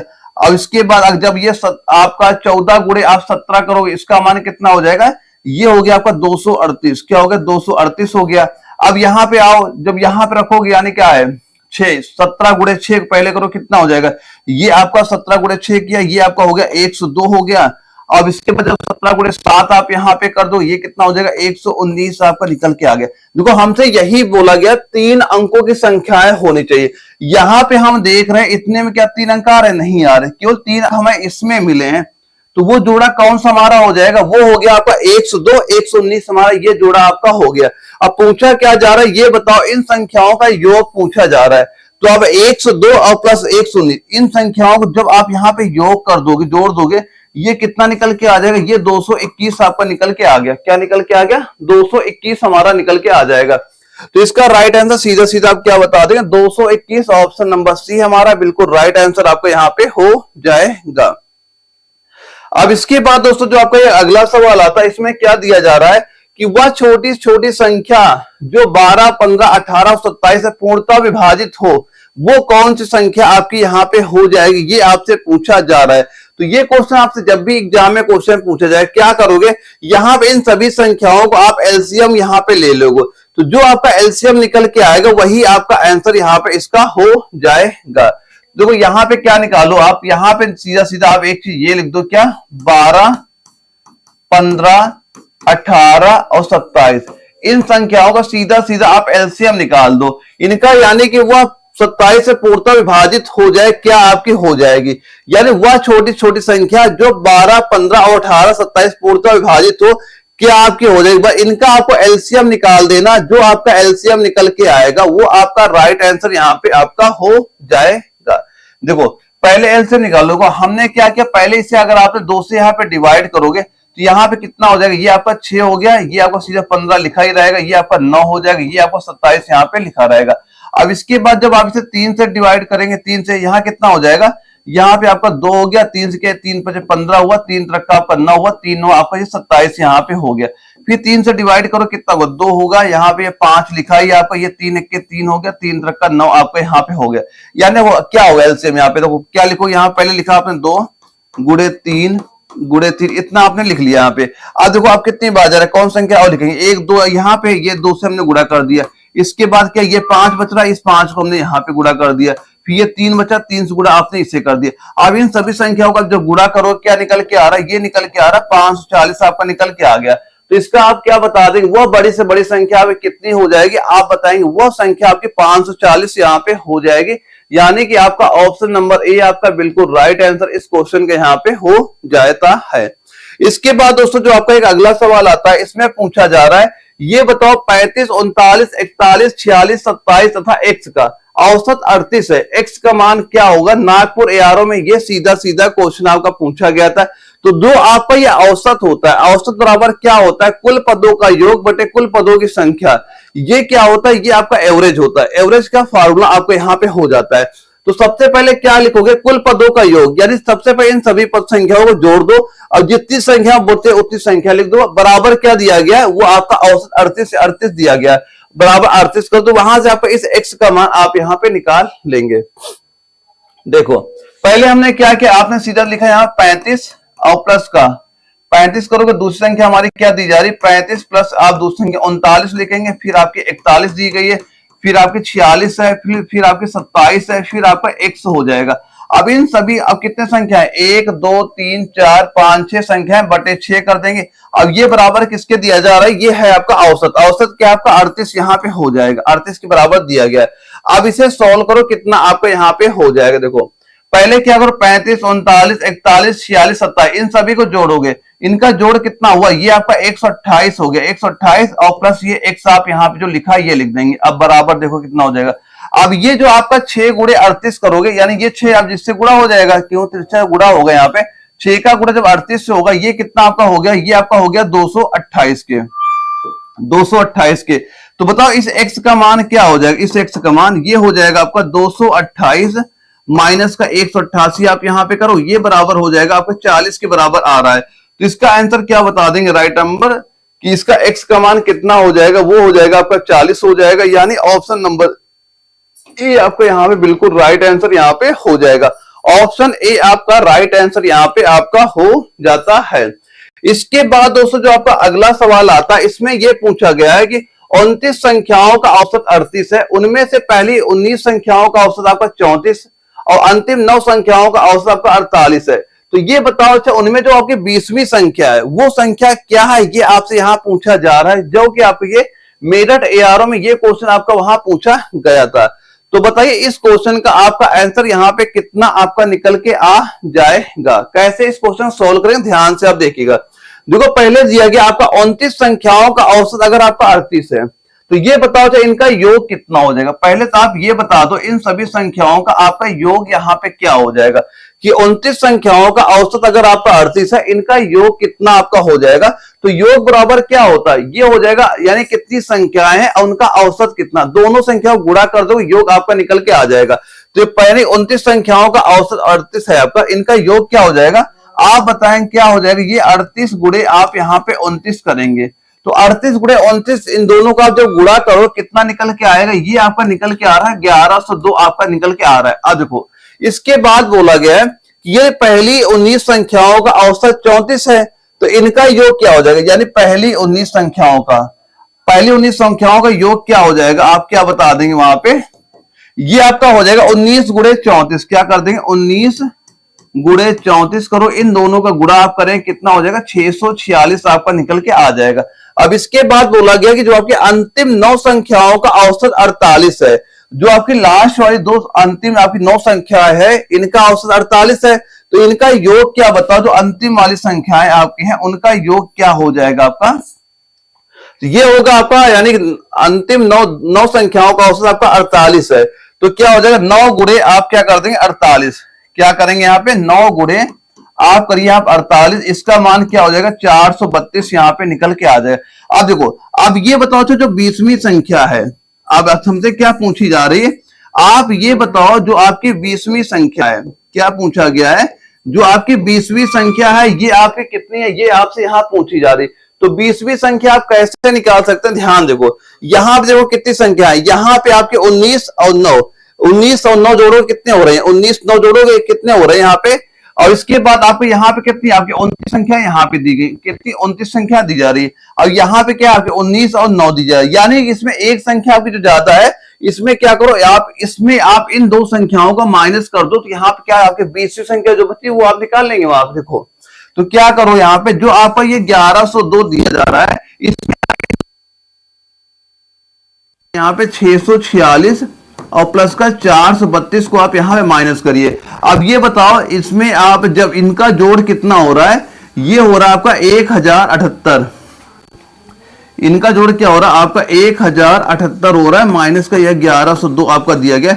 इन दोनों का डिफरेंट कितना है, ये आपका 24 यहाँ पे है, डिफरेंट क्या है दोनों का 24, अंतर दोनों का क्या है आपका 24 अंतर हो रहे हैं यहाँ पे। तो ये क्या बता देंगे 20वीं संख्या आपकी कितनी हो जाएगी, वो 24 हो जाएगी। ऑप्शन सी आपका राइट आंसर यहाँ पे इस क्वेश्चन का आपका हो जाता है। इसके बाद दोस्तों जो आपका अगला सवाल आता है, जो कि जयपुर एआरओ में ये पूछा गया था कि यदि x का 45% y के 15% के बराबर है, तो x का y का मान, यानी x अनुपात y का मान आपसे पूछा जा रहा है, क्या आपका यहाँ पे हो जाएगा कि x रेशियो y आपका कितना हो जाएगा, ये यहाँ पूछा गया है। तो कैसे आप इसका आंसर निकालेंगे, ध्यान से आप देखिए। जो पहले क्या दिया गया, जो आपका एक संख्या क्या दी गई x, एक संख्या जो x है हमारी, x का 45% है, तो क्या किया इसका हमने 45 बटे आपने क्या कर दिया 100 यहाँ पे कर दिया, ये बराबर आपके दिया गया y के 15% के, ये दिया गया y के आपके 15% के, ये आपका बराबर यहाँ पे दिया जा रहा है। अब इसे सोल्व करो कितना आपका यहाँ पे हो जाएगा, 15 से इसे काटा, 15 से 45 हो गया, ये 100 से 100 सीधा सीधा हमारा कट गया। तो यहां से आप ये बता दो आपका x अनुपात y बराबर क्या हो, इधर क्या बचा आपका एक ही है, अब ये 3 उधर जाएगा नीचे जाएगा, तो क्या होगा रेशियो, x अनुपात y का रेशियो हो गया आपका 1:3 आपका यहाँ पे हो जाएगा। तो इसका राइट आंसर आप क्या बता देंगे, ऑप्शन नंबर जो बी हमारा दिया गया, ये आपका बिल्कुल राइट आंसर हमारा यहाँ पे आपका हो जाता है। अगला सवाल दोस्तों जो आपकी कोल्हापुर एआरओ में ये क्वेश्चन वहां पूछा गया था, इसमें क्या सीधा सीधा आपसे पूछा जा रहा है, ये बताओ अच्छा, जब किसी संख्या का 32% 476 में जोड़ा जाता है तो परिणाम में वह संख्या प्राप्त होती है, तो संख्या का मान कितना आपका यहाँ पे हो जाएगा। कोल्हापुर एआरओ में सीधे सीधे क्वेश्चन आपके एग्जाम में ये वहां पूछा गया था। तो ये पेपर कभी भी आपसे पूछा जाए तो आप इसका राइट आंसर कैसे बताएंगे। देखो यहां देखो हमें ये पता, देखो ये पता हमें, देखो आप ये देख जानते हो कि 100 माइनस 32% आप यहाँ पे करिए, इसका मान क्या होता है, ये आपका 68% आ रहा है। तो इसी 68% का हित मान आपको दिया गया, यही 68% तो आपको 476 दिया जा रहा है, और हम जो संख्या पूछी जा रही वो संख्या आपके 100% पूरी होती है यहाँ पे। तो हमें ये चीज दी गई कि जो आपका 68% है ये बराबर दिया गया हमारा 476 के बराबर, किसके बराबर दिया गया है, ये आपका दिया गया है 476 के बराबर दिया जा रहा है। तो संख्या क्या होती है हमेशा, ये 100% आपकी ये होती है, तो 100% बराबर क्या हो जाएगा, आप सीधा सीधा क्या बता देंगे, जो यहाँ पे 476 बटे आपका 68 है, इसे गुणे आप यहाँ पे 100 कर दीजिएगा, इसको सोल्व करें कितना हो जाएगा, ये आपका 700 निकल के आ जाएगा, क्योंकि इसे काटेंगे ये आपका 7 बार जा रहा है, 7 गुणे 100 कर देंगे आपका 700 निकल के आ जाएगा। तो संख्या आप क्या बता देंगे, वो हो जाएगी 700 हो जाएगी। ऑप्शन नंबर सी आपका राइट आंसर यहाँ पे हो जाता है। अब इसके बाद दोस्तों आपका अगला सवाल है, इसमें पूछा जा रहा है कि यदि एक शर्ट का विक्रय मूल्य और क्रय मूल्य क्रमशः 1050 और 900 है तो लाभ का परसेंटेज बताओ क्या हो जाएगा। तो लाभ बराबर क्या होता है, लाभ प्रतिशत बराबर होता है लाभ बटे क्रय मूल्य गुणे 100 कर दोगे, लाभ का प्रतिशत आपका निकल के आ जाएगा। देखो यहाँ पे क्या क्या दिया जा रहा है, तो पहले क्या लिखोगे, यानी कि एक शर्ट का विक्रय मूल्य और क्रय मूल्य। अगर हमने कोई शर्ट मान लो 900 रुपए खरीदी और उसे आपने 1050 में बेच दिया, तो यहां बताओ कितने रुपए का हमें प्रॉफिट हो रहा है, 150 का हमें प्रॉफिट हो रहा है। अब लेकिन पूछा जा रहा है प्रतिशत लाभ बताओ क्या होगा, तो प्रतिशत लाभ बराबर क्या हो, नीचे हम लोग लिखते हैं कास्ट प्राइस क्रय मूल्य, ऊपर हमें कितने रुपए का प्रॉफिट हुआ है, गुणे आप 100 करोगे परसेंटेज, आपको प्रतिशत लाभ निकल के आ जाएगा।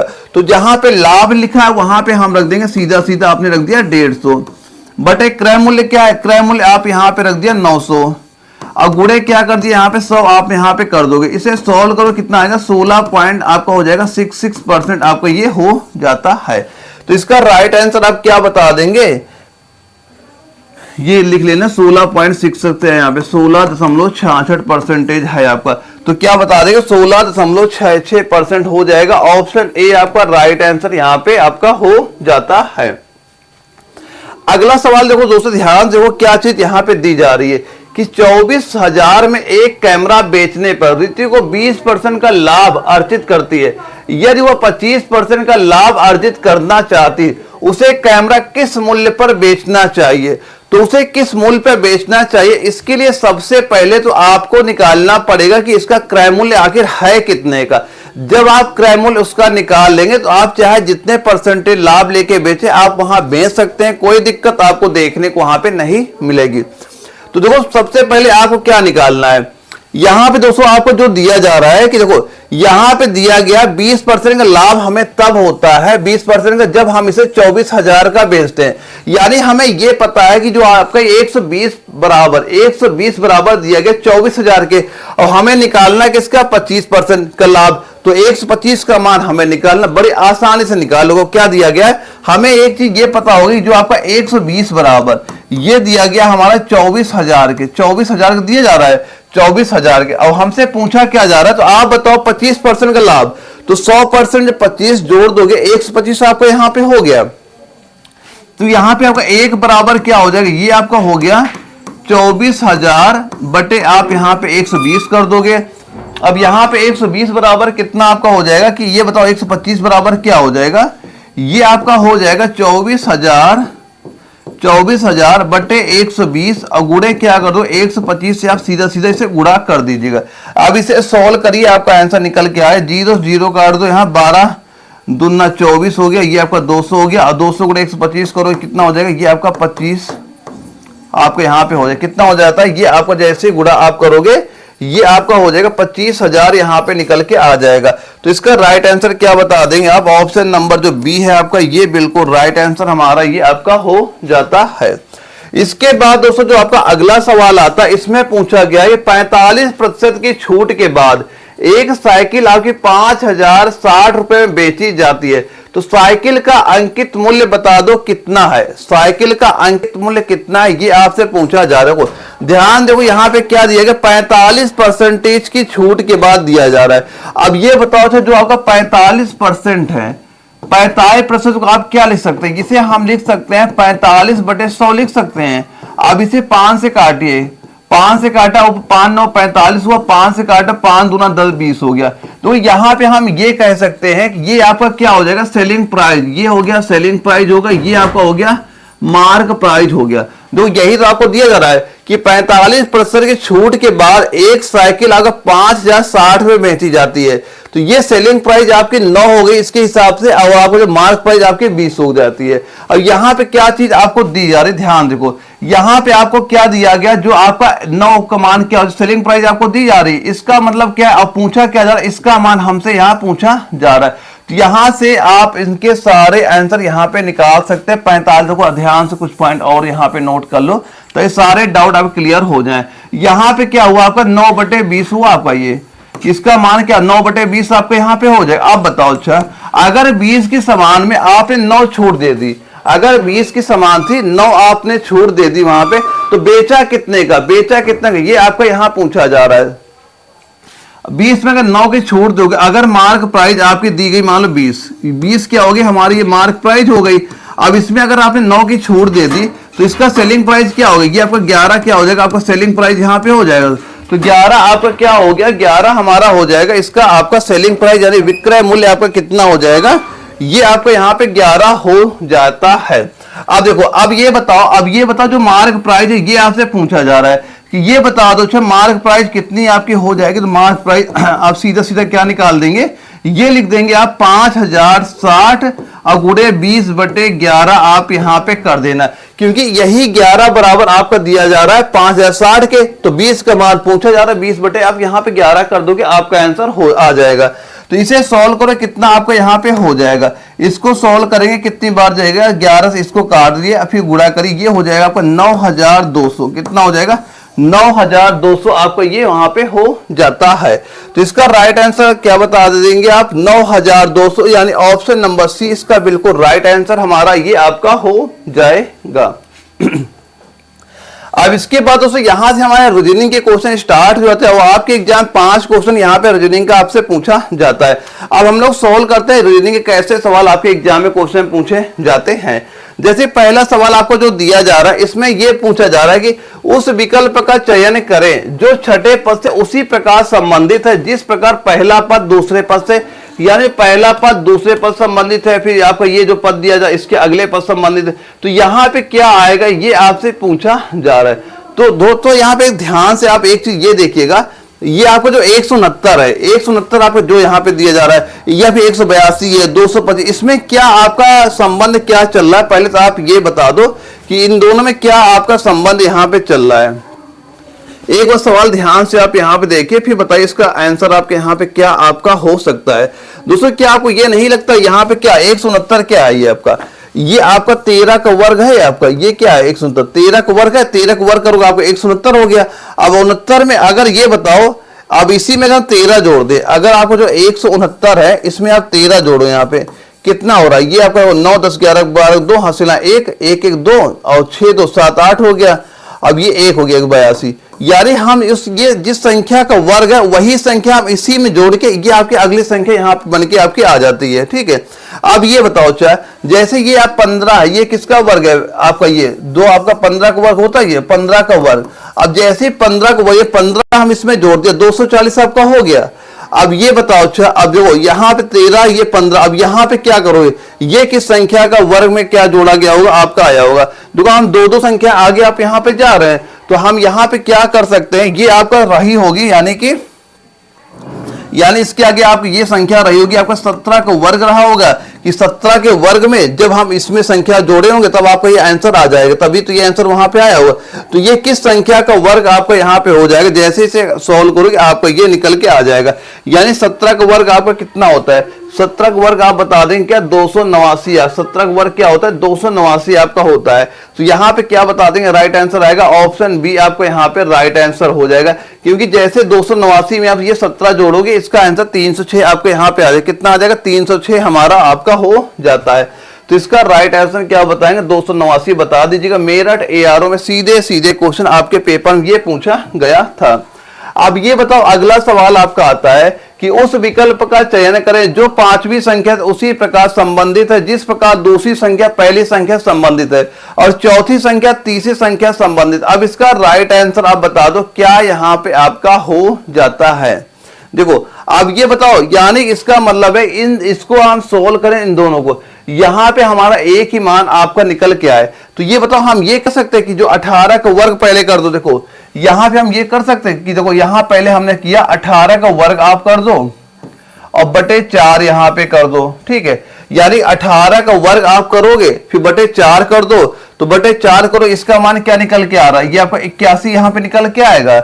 अब इसके बाद देखो यहां पे अगर हम 36 का वर्ग कर दो, फिर यहां पे आप करो 36 का वर्ग कर दो और बटे क्या कर दो आप यहां पे 16, यानी 36 का वर्ग कर दो बटे 16 कर दोगे, देखो इसका भी मान आपका 81 निकल के यहाँ पे आ रहा है। तो यहाँ पे हम क्या कर सकते हैं, अब ये बताओ यहाँ पे हम क्या कर सकते हैं, यहाँ पे यही करेंगे कि हम मान लो 27 का क्या कर दे वर्ग कर दे और यहाँ पे कोई संख्या हमारी रही होगी जो कि बराबर आपके 81 के बराबर आई होगी, आप यही तो होगा यहाँ पे। अब ये बताओ अच्छा, अब यहाँ पे कितना हो जाएगा, अब यहाँ पे जो 27 का वर्ग है, 27 का वर्ग हमने किया कितना हुआ, ये आपका 729 हो गया, 729 हो गया। यहाँ पूछा क्या संख्या आपकी आएगी, 729 हो गया, 27 कवर हो गया। अब इसे अगर हम यहाँ पे ले आए, इस संख्या को इधर ले जाओ, तो अगर इसे आप 81 से यहाँ भाग करोगे तो ये कितना निकल के आएगा, 81 से भाग करो, ये कितना हो गया आपका 9 यहाँ पे निकल के आ गया। तो इसका राइट आंसर क्या बताएं, यहाँ पे क्या संख्या आ जाएगी, यहाँ पे आपकी 9 निकल के आ जाएगी।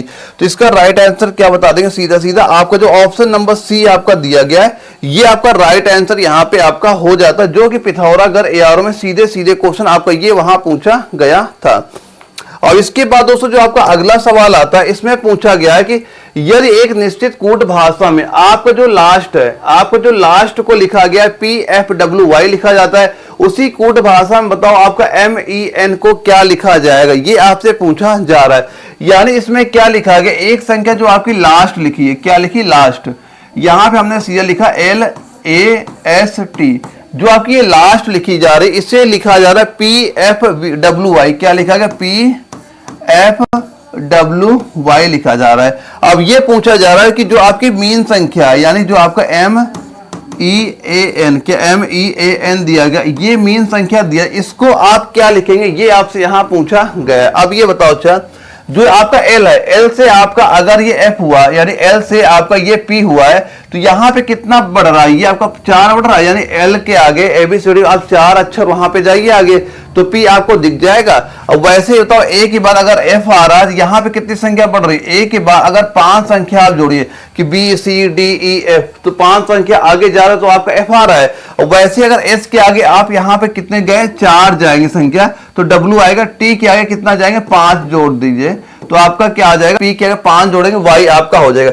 यानी हमें ये पता है कि जो संख्याएं बढ़ रही है 4 5, पहले 4 है, फिर 5 बढ़ी, फिर 4 बढ़ी, फिर 5 बढ़ी, तो आप वैसे इसको भी बढ़ा दो कि अगर आप M में जैसे देखो यहाँ पे 4 जोड़ दो, इसमें आप 5 जोड़ दो, इस संख्या में इसमें भी आप 4 जोड़ दो, इसमें आप 5 जोड़ दो, आपका आंसर आ जाएगा।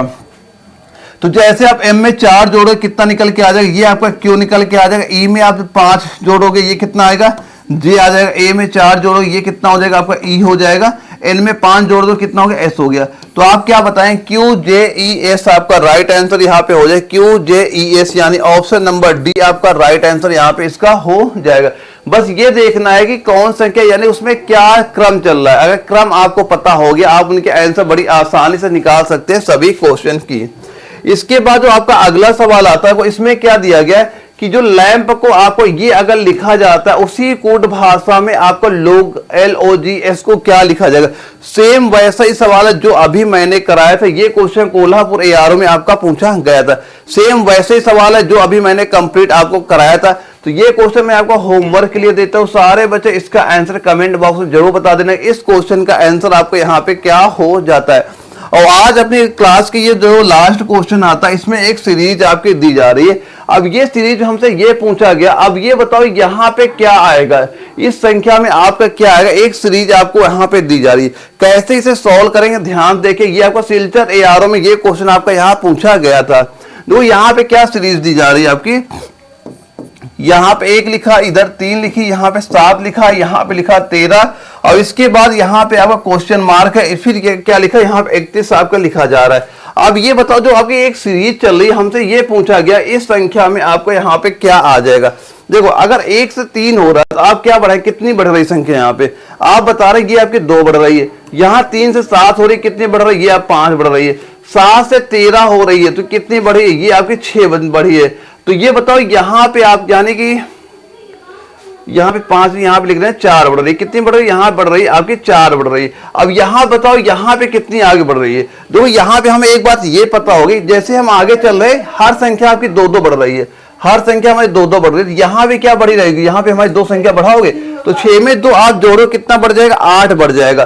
तो यहाँ पे जो 13 है, 13 में जैसे आप यहाँ पे 8 जोड़ोगे, 13 में आप 8 जोड़ दो तो 13 8 कितना हो जाएगा, ये आपका हो गया 21, 13 8 कितना हो गया आपका 21 हो गया। तो आप इसका राइट आंसर कितना बता देंगे, ये हो जाएगा आपका 21 हमारा बिल्कुल राइट आंसर, यानी ऑप्शन ए आपका यहाँ पे राइट आंसर यहाँ पे आपका हो जाता है।